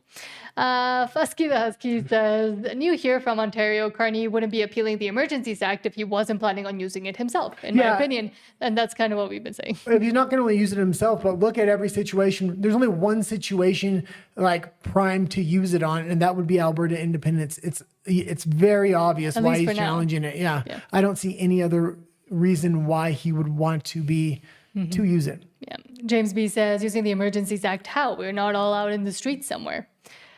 No, but could be used to stop the referendum, for example. It could be used to stop the vote, to say there's foreign interference. And that's what I've been kind of saying. If he does use the Emergencies Act, he's going to build this narrative of Trump is trying to divide us in order to conquer us. They'll probably donate money themselves through somebody in the U.S. and say, see, there's massive donations coming in from the U.S. And then he's going to be able to invoke the Emergencies Act because of foreign interference. At least that's the narrative I see most likely to happen if he does use it. But he needs to get polling on his side from national Canada. And he wants to divide national Canada from Alberta. So that's what I'm expecting the narrative to be in the summertime. And if he can get Pierre Boy to help him out with that, with the other side, with the Conservatives, then it's pretty much assured. But I really only think it works if Pierre goes along with him. And I think there's going to be a big deal made in the back rooms for that to happen. We'll see. And Fusky the Husky says to stop separation, of course, using the Emergencies Act. But again, plan for the worst. Yeah. Hope for the best, but plan for the worst. Sean says, guys, gotta run. No worries. Thank you for being here. Thanks for being here. Don't worry about Gavin so much, guy. And Ben Shapiro was right. Well, when you've lived under his rule, you're always concerned about Gavin. Gavin and the lizard people. And he says, and Ben Shapiro was right. Not sure about what, but okay. I will say this, about Gavin. I absolutely hate Gavin, but he ran circles around Ben Shapiro on his podcast when he had him on, and he knows how to lie very well. It was a sad state of affairs. Ben Shapiro. Again, we used to talk a lot more about kind of like that geopolitics, U.S. kind of politics thing. Well, and that's why Gavin Newsom is so dangerous. He's had this podcast for well over a year now. He's invited people from the other side, had live debates, 2-3 hours discussions with the other side, and he's really learned how to lie, talk for a long period of time. People in the Democratic Party aren't good at long form podcasts. He knows how to do it because he has one of his own, and he's kind of perfected that craft. So if he ever does get on Joe Rogan, well, he's had a lot of practice. Also, if they ever put him up on debates, while yes, the right and MAGA has been pretty polished and learned how to polish themselves, partly due to just Trump with debates, Gavin Newsom wouldn't do as bad as I would say any other candidate. JD Vance is extremely good, and a lot of people don't know this, with debates. He comes from that sphere. Well, he's a lawyer. Well, yeah, he's a lawyer, but he knows how to make those arguments, and I've seen it, but a lot of people don't pay attention to JD Vance as much. Marco Rubio's not. He's good at sound bites and sound clips, kind of what Trump does, and that's what he's trying to craft right now. But when you put Newsom against JD Vance, you're going to want JD Vance rather than Rubio in those debates. And just because Sean is leaving, he says Ben Shapiro was right about Iran. haven't seen or followed Ben for a while, so I'm not sure what he said. I stopped watching him quite a little while ago. Probably agree with him on that, but I'm not sure. I watch a lot of Matt Walsh from the Daily Wire, and Michael Knowles somewhat. I just don't have time to watch anybody but ourselves Well, while I edit. especially come next week, because the level of content we have to make next week's a lot. Yes, and then I have to edit. Steve Serfaro, hello, says Jeff Rath, Mitch Sylvester, and Dennis Modry visited the Capitol on Monday for their second round of talks with American leaders about Alberta independence. Oh, fantastic to hear that. I didn't know that. No, I didn't hear that either. Well, maybe I'll look into it. They're probably keeping it a little bit more hush-hush because the mainstream media really tried to attack them with sound bites and sound clips the last time. But if true, I can issue a correction down below. But thank you for letting us know. Lel Norman says the interview with Mike, Macy, and Madison was great. Love the content. Thank you so much. Thank you for watching it. And they were absolutely fantastic. Yes. We're hoping to have them back for an interview or go on their show in the future. Yes, because again, we barely scratched the surface with them on what we actually wanted to ask them. Well, and I only discovered them recently as well, a few weeks ago, and I said they would be fantastic to interview, and they were. Because it was so interesting. fcalendar.net says censorship is on the rise. Like, share, and subscribe like your life depends on it. No kidding. And thank you so much. And it's just in part why we do want to help profile. I mean, we're a tiny channel, but we want to help profile even smaller people that are making content regarding Alberta independence, because as the voices can get more and more decentralized and more independent and more out there, and different levels even of subscriptions and of people that watch them, the more information can continue to be spread out, especially once censorship continues to come. And in the sections like Alberta and the World and the RU and BLE section, when we leave YouTube and go over to RU and BLE, we talk a lot about censorship that's going on in other countries like the EU, like Ireland, like the UK, like Australia. Why? Because that framework is now going to be brought into Canada word for word, and they know what works and what didn't work. So it's going to be real easy to get these lemmings to accept this level of censorship. We already see the 16-year-old censorship that's going to have to come in, most likely with the digital ID. Exact same thing they did in a lot of these other countries. So it's important to know what's going on a global scale, especially when it's related to Alberta independence and censorship. Yes. And Sean says, bye, guys. Bye, Sean. Smile to Everyday Life says, yes, lizard people. Yes. Well, and there's a lot of memes about Gavin Newsom being a lizard person, and he really does look like it. Sean says, Guy and you should watch Adam Carolla and Gavin Newsom interview 10 years ago. Gavin isn't as polished as you think. Funnily enough, I watched it. I've watched that one before. And yes, he wasn't as polished as he is now, but part of the reason, at least in my opinion, why he has done that podcast and decided to enter the space was to have that almost practice and bringing in guests that are from the right or that do want to debate him. And he's gotten very, very good at being able to deflect and lie, and for people to even believe him when he does so. Absolutely. And 10 years ago, it's a different Gavin Newsom. Yes. And I think that was a wake-up call for him. And he realized he needed to shore up his game. And the guy can't read very well. I'm not knocking him for it, but he knows he's not going to be able to read off a teleprompter. So he's going to have to be good at long form talk, and he's going to have to know the talking points off the top of his head. And he does. He's really shored it up. As much as I don't like him, he's a real, genuine threat. Steve Zavarro says, yes, Guy JD eviscerated Mr. Tampon on the debate stage. Yes. I'm still amazed that guy's still on the news and making the rounds. Mr. Tampon. I'm talking about Tim Waltz from Minnesota. David Bird says, Gavin Newsom has Justin Trudeau if he ever got caught wearing black socks. What was the answer? I don't really care about the answer, but Justin Trudeau and his gay socks. DeBilver says, those girls really know what's going on. Yes, from Home of the Homes. Macy and Madison are great, and I'd love to talk to them again. Okay. Well, hold on. Sorry. Well, we're kind of early today. The next section is Alberta and the World? Yes. Oh, okay. No. It's Alberta, Canada. Oh, then we're behind schedule. Okay, we're behind schedule. Sorry. 1 second. KP4U says, yeah, I watched that interview. It was really good with At Home with Holmes. Went to their channel and joined. Those girls are very smart. He did an excellent job as a father. And yes, exactly. And I think him as an example and them as a family as an example are very important. Well, and it's important to support smaller channels like that, because Alberta independence can't rely on these national content creators that have already been built up by the Conservative National Party. They're most likely not going to support Alberta independence, and we should game plan that they're not. Some of them will. will, like Clyde, and thank you to Clyde, but we need to build our own crop of content creators by the summertime. We do have a few big ones that have crossed over from national politics to Alberta independence, like The Fringe, and he's absolutely fantastic. But we need to build a lot of content creators from the ground up, and we do have a core group of them, which is good. Sean just doesn't want to leave. I'll just read these two and then we'll go into reasons for Alberta to become independent or Alberta's Canada. Sean says, hold on, leaving now. Gavin exaggerated his dyslexia to pass the bar. He didn't want to fail it 3 times like Kamala. Now I'm leaving. Okay. Thank you for that last comment. Thank you, Sean. Okay. And again, Alberta's Canada. And with that, I wouldn't doubt it if he did that. But yes, let's go for more reasons for Alberta to become independent or what's going on in failing Canada. I've had enough of these Sorry, Mexican internet made that one a little bit longer than it needed to be. But starting with, from Holy Dawn, quote, 7 years of subsidies have permanently compromised government-approved media in Canada. Current and former editors tell Commons Heritage Committee. The public doesn't see them as independent anymore. Not only compromised, they are completely controlled. And with platforms like YouTube wanting to bring on more mainstream news organizations, more mainstream internet organizations, independent content creators are going to start having less and less of a voice. That's why it's so good Alberta independence went at this time, because independent content creators are still strong on these platforms.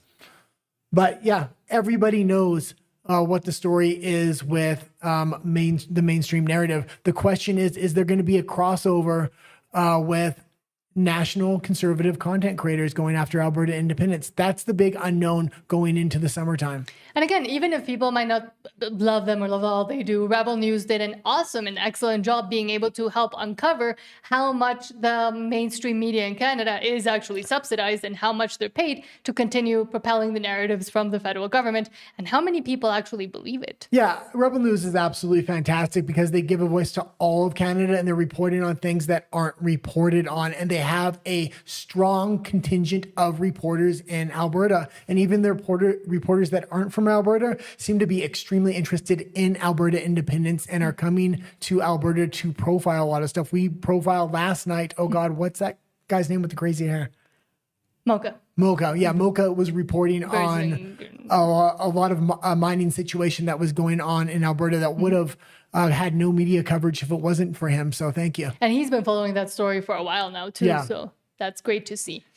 And Holy Dawn also says, quote, Cabinet remains adamant that dairy quotas will never be sacrificed in U.S. trade talks. We will not be negotiating supply management. You're going to sacrifice all Canada for your little dairy cartel and your cell phone cartel and all these little monopolies and cartels that you've built over the last couple of decades. That doesn't even help the dairy farmers, because they have so many quotas imposed on them too that they've had to dump milk in certain occasions just to retain their status with the federal government. And it might help dairy farmers in one region. It's not helping dairy farmers in Alberta. That cartel is out east, and they make sure that money keeps flowing east.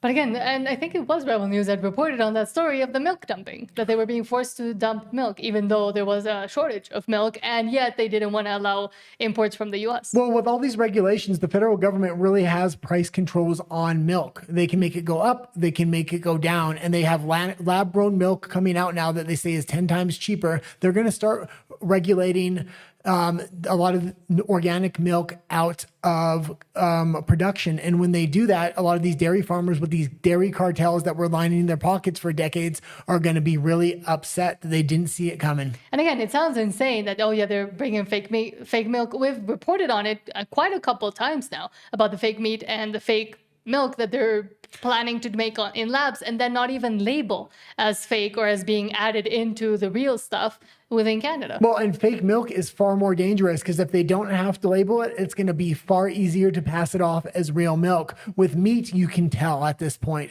They haven't perfected it yet. Ew.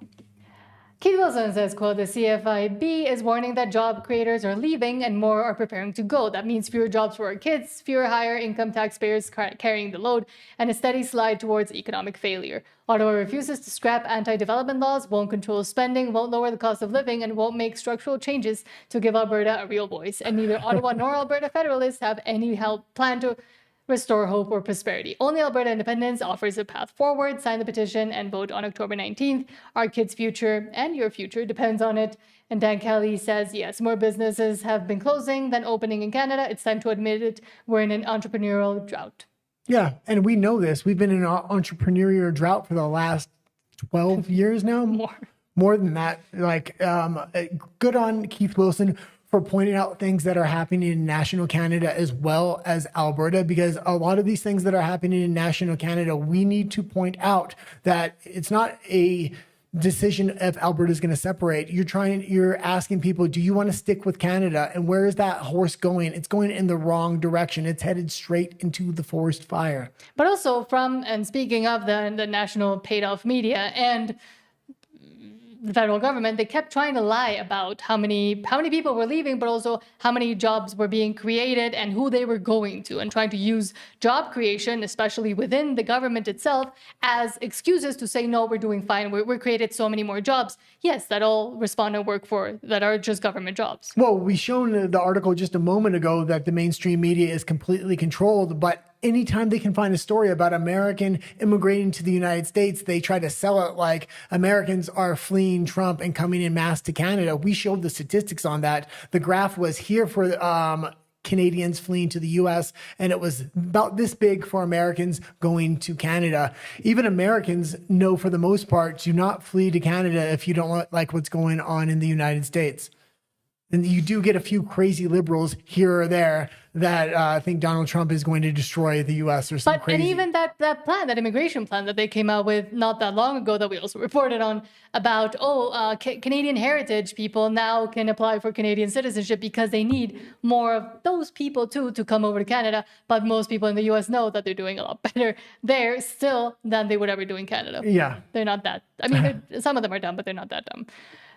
Tables Out says, quote, a village of 108 square foot government boxes built for Canadians to live in London, Ontario. Well, I wonder if it's built next to the cricket farms. But hold on, costs $4,800 per month per unit to operate. There are 60 units. This is nearly 3 times the cost of renting a 1-bedroom, 750 square foot apartment in London. This is absolutely insane. These are the boxes we've been talking about that they want to put you in.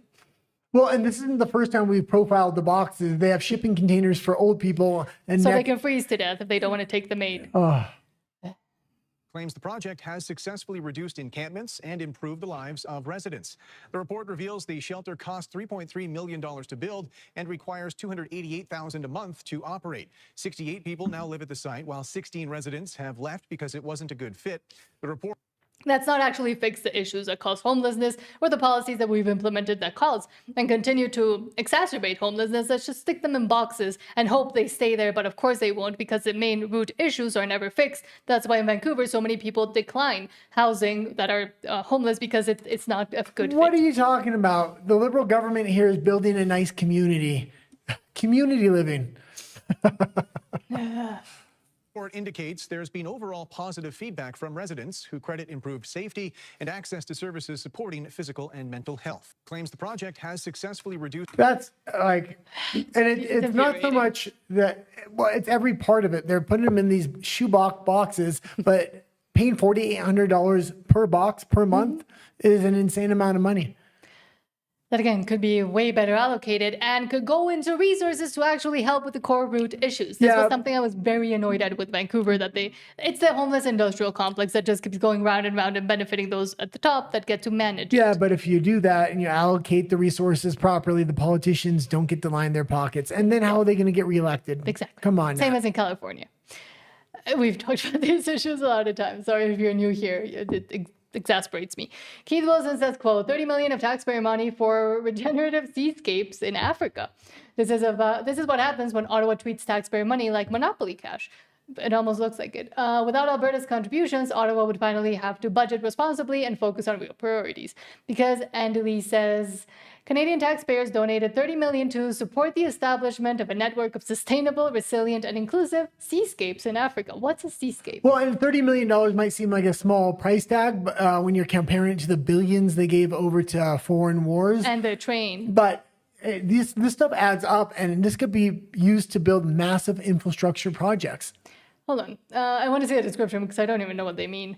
The project aims to reduce coastal communities' physical and socioeconomic vulnerability to adverse impacts of climate change in the Western Indian Ocean. The project aims to contribute to the African-led Great Blue Wall Initiative by supporting the establishment of a network of sustainable, resilient, and inclusive seascapes in Comoros, Kenya, Madagascar, Mozambique, and Tanzania. 3 pillars of the project, Blue Planet, Blue Partners, and Blue People, all NGOs that I'm sure are getting a lot of cash to do this, aim to operationalize equitable nature-based solutions with biodiversity co-benefits for climate adaptation. Anybody understand what the hell that means other than just wasting your taxpayer money? Canada's going bankrupt right now. The citizens of the country are suffering and they're just giving billions away. In this case, it's 30 million. In Ukraine's case, it's another 6 billion. I mean, Canada wouldn't be broke and poor if they just stopped giving their money away. What a thought. And I would even say giving it away to each other. Yeah. Okay, now we'll read your comments and then we'll go into Alberta and the world. Some very interesting stories there, especially given our conversation yesterday about asylum seeking, refugees, and how things get taken advantage of. But first, I'll read you. Charlie Defoe says... And we are going to give a few updates about what's going on in Ireland. Yes. They're in day 11 of their protest, and I'm glad they stand strong to this point. Yes. Charlie Defoe says, would separation hamper my kids and grandkids' ability to re-enter Alberta from Manitoba as a citizen? I don't know. Yeah, a lot of this hasn't been worked out yet. I would recommend moving there before the vote to vote for independence. Oh, so like I'm guessing if his grandkids would get, the question is if his grandkids would get citizenship if they're from Manitoba. If they're living in Manitoba, but have someone living from Alberta, living in Alberta. What's talked about in a lot of the documents is a sponsorship program. So, James says no, but again, I mean, no idea. Yeah. I'd rather say I know less than I know more about this specifically. I'd love to look into it. I'd love to ask someone. And it's immigration is one of the topics that is not well fleshed out at this point, and there's a wide range of opinions within independence. Steve Savaro says if anyone is spreading that misinformation about internet province travel, Steve Savaro says if anyone is spreading that misinformation about interprovincial travel, let us all know. Yes. Hold on, because the page crashed. I'm not sure if the stream is still up. Hopefully it is. Oh. 1 second. Please stand by. And I'm still going here. So. Yeah, so I am too, but sometimes it does that, and I'm never sure if it affects it or not. not. It looks like it's still working. Charlie DeVoe says, I don't know you. Are you involved with the legal movement? And again, for us, at least we know less and we know more about these specific intricacies. If we can ever get someone on to talk. Well, and we're starting to interview people a lot now. So I have some people not scheduled, but on the list that we need to contact that know more about immigration and things like that. Ifcalendar.net says, sometimes I just want to get my own BGPAS number and become my own ISP. I wish I could do that. I'm not technologically savvy, but I do know what those You're those more words technologically savvy than me. The only reason the show works is because of her.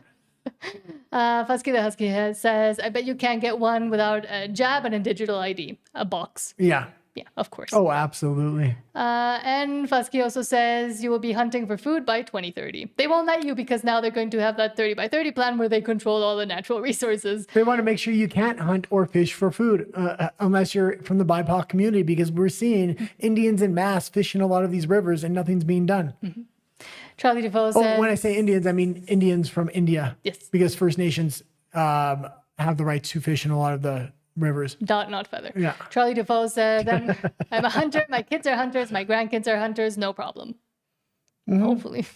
Well, hopefully Alberta gets its independence so we can continue that tradition of passing on hunting skills to our kids and grandkids. Mm-hmm. No, I lost all the Rumble ones again. Oh, sorry. My God. I'll try to find them again.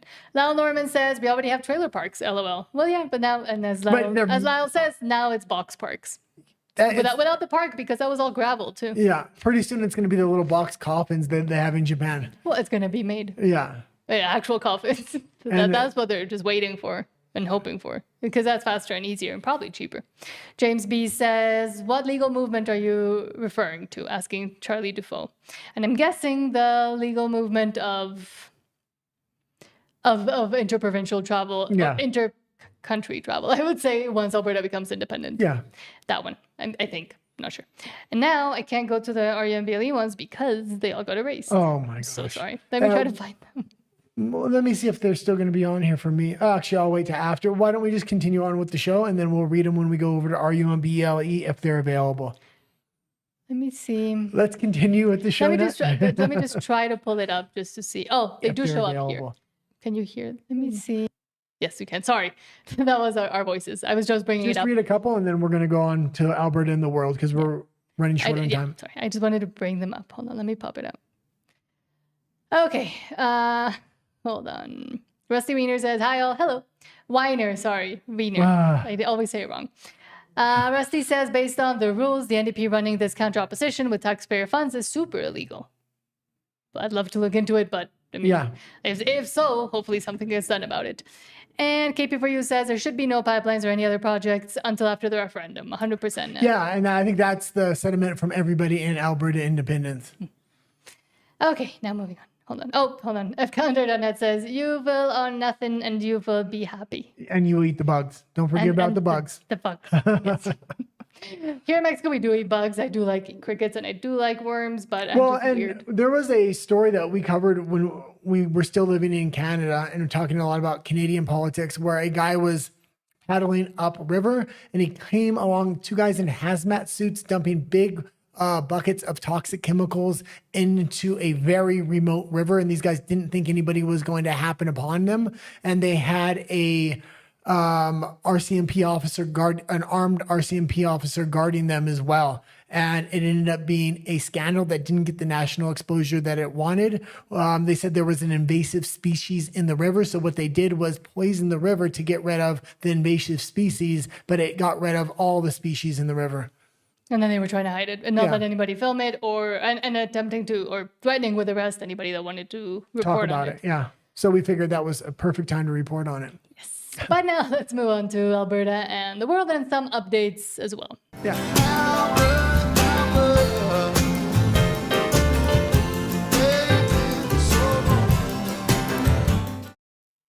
And if you can hit the like button now. It'd really help the stream out. Okay, let's go into the car just backfired and I jumped. Let's go into the first story here, and it is kind of an update on what's going on in Ireland. Jeffrey Rath says, quote, the Irish government hired a Canadian woman to hire Pakistanis to subjugate the Irish people. You can't make this up. Daniel Smith wants to do this in Alberta. Again, Jeff always really goes hard against Daniel Smith. It is a valid thing to do still to take politicians and hold them up to scrutiny, but not fully agree with him. Oh, you're playing it? Well, what I'm going to say is that he goes a little bit too hard on Danielle Smith for my liking, but that's Jeff Rath. He's going to do what he's going to do, and I do like Jeff Rath. That being said, on a federal level, and Carney is definitely doing things like this all over Canada, and this is the exact game plan he wants to run in Canada. You always go out and get people from the outside because they don't have a familial connection to those people, and so they're more likely to bash skulls in. And so where's the Irish government recruiting people now? Yeah, so this is a crazy video that I found a while ago, maybe back in like 2024 or something. So because this has been going on for a while, and the story about Ireland is years and years old. It's obvious that Ireland has been targeted for destruction. I think the latest I read was something like 24% of the Irish population is now foreign-born. So I mean, they are literally being replaced. They are being targeted extremely heavily for the immigration. And then what we have here with the video that we have, and guys, if we've brought it in, I want to make sure that we have it. And we're going to play more of it, but I just want to say Ireland is a much smaller country in Canada. The globalists love to run these tests on these smaller countries because they have more control. And if it works on a small scale, it will work on a big scale. And what they've imposed upon Ireland on legislation and on rules and et cetera, is insane if you didn't know. Like, we've been talking about it for years now. Hate speech laws kind of started and actually got implemented in Ireland first. Full globalist government over there and multi-layers of government where the EU is taking Ireland's sovereignty away. That they are actually making TV advertisements to air in Pakistan in the Pashtun language for recruitment into the Irish Garda, which is their federal police force. So they are literally importing a foreign army that they will arm and put a badge on their chest and say, you now have authority over the Irish people. And they are deploying basically, armed foreigners to go around and attack Irish people. So you want to talk about this being an old strategy? I mean, RCMP has exact same video, very, very similar, a recruitment video. We played that. VPD had a similar video to this we had played on the show before. Carney is directly recruiting from the Chinese military and the Indian military to give soldiers, if they'll come over to Canada, citizenship, fast track them, and put them in the Canadian military. This is how you infiltrate your own military with spies. Roman emperors did this. I think there's a quote from, it's either Aristotle or Plato or somebody, it's often said in these types of situations, which is the tyrant always prefers foreigners because he can sort of wield them against their own people, against his own people. So that's what they're doing in Ireland. We can go to this video and play the audio, and you can hear the police captains telling the people of Pakistan on Pakistani television, we want you to come be a policeman in Ireland. It's crazy. I want to hear the accent. We want to get the message out there amongst the Pakistan community, the Muslim community, and the broader community of the different nationalities that make up Ireland, that we want to see represented in our national police force and making a real difference. And So please put in this is going even a step further. They're putting this on Pakistani TV to recruit these people. application. अस्सलामुअलैकुम, मेरा नाम हफ्सा हुसैन है, मैं POC iron की media adviser हूँ। Iron में बसने वाले overseas Pakistan. And obviously she's translating for him so everybody can understand it in Pakistan, where they're currently recruiting for the Irish Gardaí. Mm-hmm. And again, one of the main, what is it, spokeswoman, or one of the main Garda people that has been giving out announcements and has been controlling a lot of what has been happening with the protests is Canadian. Was recruited from Toronto and was involved in a lot of the things that was going on during the Emergencies Act. And she is their public spokesman, which is really, really strange to say the least. New World Order. Bernie says, quote, WTF, while you were distracted, Labour has just voted through powers to force pension funds to invest your money in UK government priorities, meaning Labour effectively takes control of up to 10% of your private pension to invest in bollocks. I call that theft. How dare the government take my money for their projects, WTF. And yes, Labour wins vote to seize powers over private pension pots. Government pushes through plan to dictate how savings are invested despite industry backlash. Well, and Carney's doing the exact same thing in Canada. He's gambling with the pension plans and he's investing in foreign countries. And they're also losing a bunch of money through the through Canadian pension plan investments. And there's, I keep wanting to do a video on it, and I keep wanting to interview him. But if you don't know who Millennial Moron is, yes, that is his actual username. Go find him on YouTube and look at the investigation he did. It's an hour and a half of how Canadian pension plan investments has been completely gambled away and lost a bunch of money from the funds, the Canadian pension plan funds, because it's badly mismanaged. It would have done better if they just left it do what its thing in the market instead of managed it. Okay, we can keep going. That was it. Okay. I forgot what I was going to say now. Okay, great. Oh, hold on. Oh, it was about the CPP, the Canadian Pension Plan. Once Alberta gets its independence, you need to have conservative investments. Invest in Alberta, so it's a continuous loop. As Alberta gets success, the pension plan gets success. And Alberta has a ton of natural resources, not just in mining, but in oil as well. Mm-hmm. And you get to decide better as a citizenry, as you're forming the nation, what and how you want to allocate and do with those funds, especially give them to the people. But moving on, and this is literally just don't believe what Canadian mainstream media is telling you. Bloomberg says, quote, Mexico will host U.S. Trade Representative Jameson Greer and his team in Mexico City as talks between the two countries continue ahead of a review of the North American USMCA trade pact. And where's Canada? In China, probably. What? I was waiting for you to talk. You go. Oh, no, never mind. I was thinking, never mind. What? Nothing. Spit it out. No, go ahead. Well, you put it on there. Yeah, I know. That's what I was going to say. I lost my train of thought. I was thinking about something else there for a minute. Oh, great. Trade talks, Mexico, U.S. Yeah, I know. We talked about this last night a little bit as well. Mexico has played this fantastically, even though we have an extremely left-leaning ideologue in Claudia Sheinbaum. Trump allows her to play to his base and say all kinds of crazy things, but behind the scenes, she cooperates militarily, economically, and everything else, and it's benefiting Mexico immensely right now because the success of the U.S. is becoming the success of Mexico. 1 out of every $4 they claw back from China in that trade war, they're investing in Mexican manufacturing, and a lot of people don't know that. Okay. You got it back. But moving on, and yesterday we were I was thinking they were coming for trade talks, and I remember when we went to CPAC, I was like, oh, maybe we can go down and interview people if we know where they were at. That's closed door stuff. Yeah, no, but sometimes they go down to the lobby and stuff like that, so. Maybe we can try, but I'm sure the Mexican government doesn't like me too much. But the American government would. Maybe. But we were talking about refugees, asylum seekers, etc. yesterday. This was two stories we didn't have a chance to get to yesterday. Absolutely crazy, the corruption within the Irish system or the UK system here. And don't think it's not happening elsewhere. Tables Out says, quote, bombshell, immigration consultants in the UK caught on video teaching clients how to pretend to be gay to get refugee status, including providing fake photos of them at gay bars. And a lot of it's in a foreign language. It's only a minute, so we will play it all. They do talk in English at the end, so you can get an idea of what's going on here exactly. First of several meetings. तो अभी फिलहाल तो एक ही है ये रास्ता जी human right के ऊपर जो गे केस बोलते हैं या Pause same it. sex जो भी है. Why don't you read it? Okay. I'll rewind it just a little bit. Okay.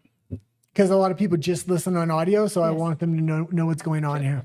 It says at the moment there is only one route from where you can get a visa. ये रास्ता जी human right के ऊपर It is on human rights. जो गे case It is called gay case or same sex. Pause it. You're going to have to pause it when you talk because we have the noise canceling. All right. It is called gay case or same sex. Sex जो भी है उधर आपको prove करना पड़ता है कि आप एक एलजीबीटी पर्सन हो. You have to be able to prove that you are an LGBTQ person. पर मैं तो वैसे नहीं हूँ. He says, but I'm not. And then she says, that's it. वही तो मैं बोल रहा हूँ नहीं. You are not. बाकी सब कुछ तो obvious अब उम्मीद You are not, but there is no other hope for any other visa. ना रखो. For a fee, Tanisha offers to provide evidence to support the fake claim. अगर आपको लगता है कि आप मेरे पास आए हो.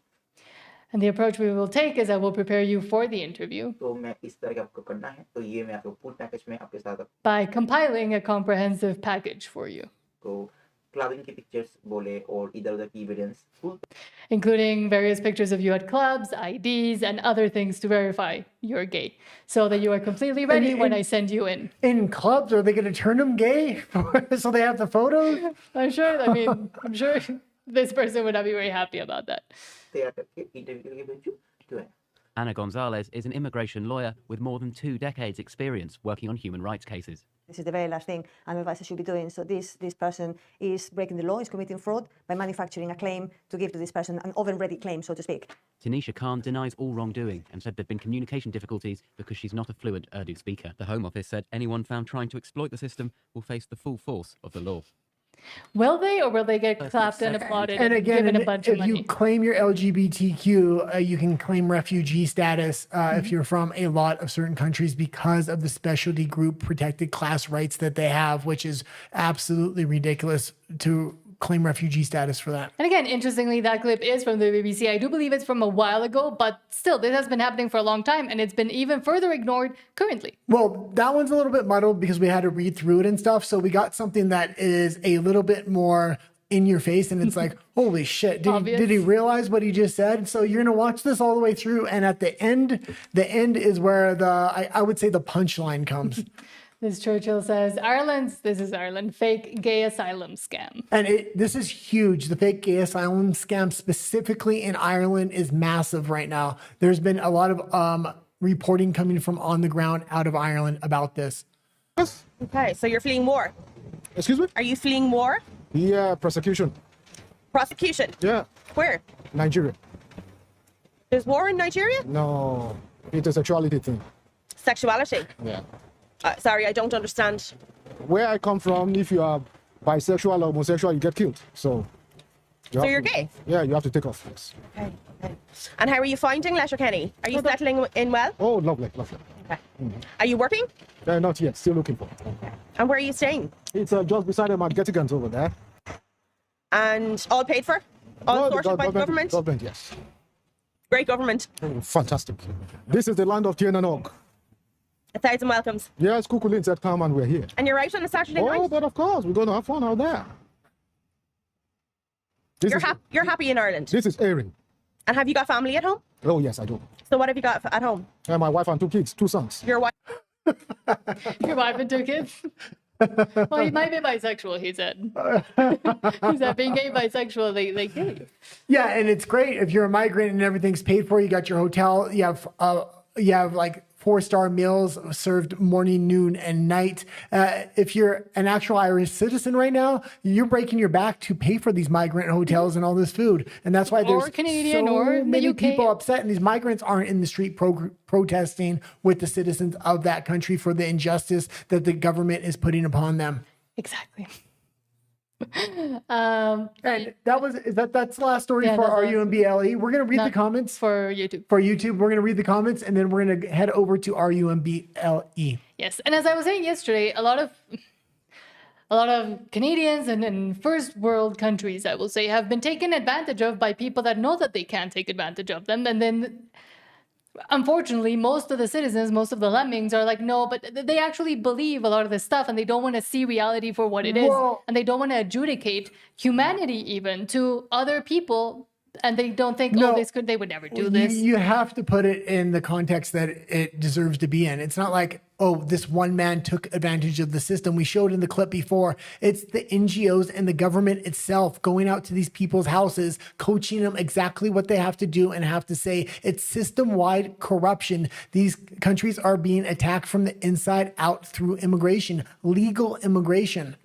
So we'll leave it there. Let's go into the comments if we can.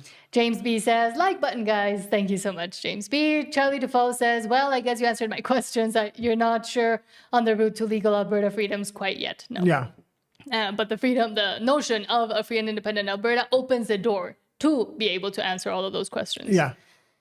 Fcalendar.net says, I eat the bugs. Again, thanks to Freedom Calendar for sticking around for like the whole show there. Yes, thank you for being here. James B says, every time idiots try to play God, they fail. Yeah. Because, exactly, they're trying to play God. Smell to Everyday Life says... Well, they can only play God if they can get rid of the church. And that's what they're trying to do, not only in Canada, but across the West. A strong moral foundation for a country is extremely important. And the problem with Canada and a lot of the West now, the government wants to be that foundation. They want to dictate it from the top down, and they want to be able to move their morals based upon their whims. Mm-hmm. That's why a non-moving moral foundation is so crucial to a functional society. Mm-hmm. Sorry. Smile to Life Every Day says, I remember that it was New Brunswick, I believe, where they were trying to do the boxes too. James B says, doesn't matter if it's fish in a lake or control the weather or laws for people. Yeah. Or black out the sun, which is what they were trying to do in the UK with Bill Gates. I think that program is still continuously going on. We did a bunch of stories on that when it came out. Jeff Henderson says, hey guys from Alberta. Hello, thank you for being here. Fusky says, just like the new immigration with 10 years military experience. Yeah. And Fusky also says, did you guys cover Nepal around 6 months ago? Makes Ireland look like Bush League. We did talk about it. Yeah, we did talk about it. And it was interesting what went on there. I don't necessarily buy what was going on in the mainstream media, but it was definitely a color revolution that happened there. I haven't really updated myself on Nepal because I've been so consumed with Alberta independence. So I wonder what's going on now. Jeff Henderson says they declared that before and hurt a lot of people, but Alberta is a lot tougher. Albertans are a lot tougher than the East. Yeah. And that's why once this vote comes on October 19th, it's not going to be a situation like Quebec, or at least I don't think so, where they pull out at the last minute and screw themselves over. I think we're going to have way over what we need. Sam says that's why Alberta is moving towards replacing the RCMP. And especially when it becomes independent. And the Canadian military. They're literally recruiting military members from China and India directly into the Canadian military and then fast tracking them for citizenship. Yes. Sam says CPP, another thing we need to bring home. Yep. Exactly. APP. Fcalendar.net says effing disgusting, the whole fake refugee asylum seekers. Yeah. And Wild Rose Republic, hello, says virtue spamming us with their BS. Exactly. Don't fall into it, I would say. And that's it. Okay. Well, let's go to the two camera here. Yeah, that's it. We're going to head over to RUMBLE. If you're not yet subscribed, please do so. It does help us a lot because we are such a small channel. Also, if you can hit that like button, it makes a big difference. If one of our live streams hits 100 likes, I noticed the next day it really helps out. Yes, but thank you so much for being here, and we will head over to RUMBLE. You can find our channel name down there. It's the same as this one, Nat and the Guy, and we'll continue on there for about 15-20 minutes as well. Yeah, we have 4 stories there. Yes, so hope to see you there. Again, we're doing some updates on the Irish protests as well. So see you there. Okay. Bye. Don't forget to subscribe and like before you go. I already There's said a that. 30-second wait screen while we go there. Okay, now we're done.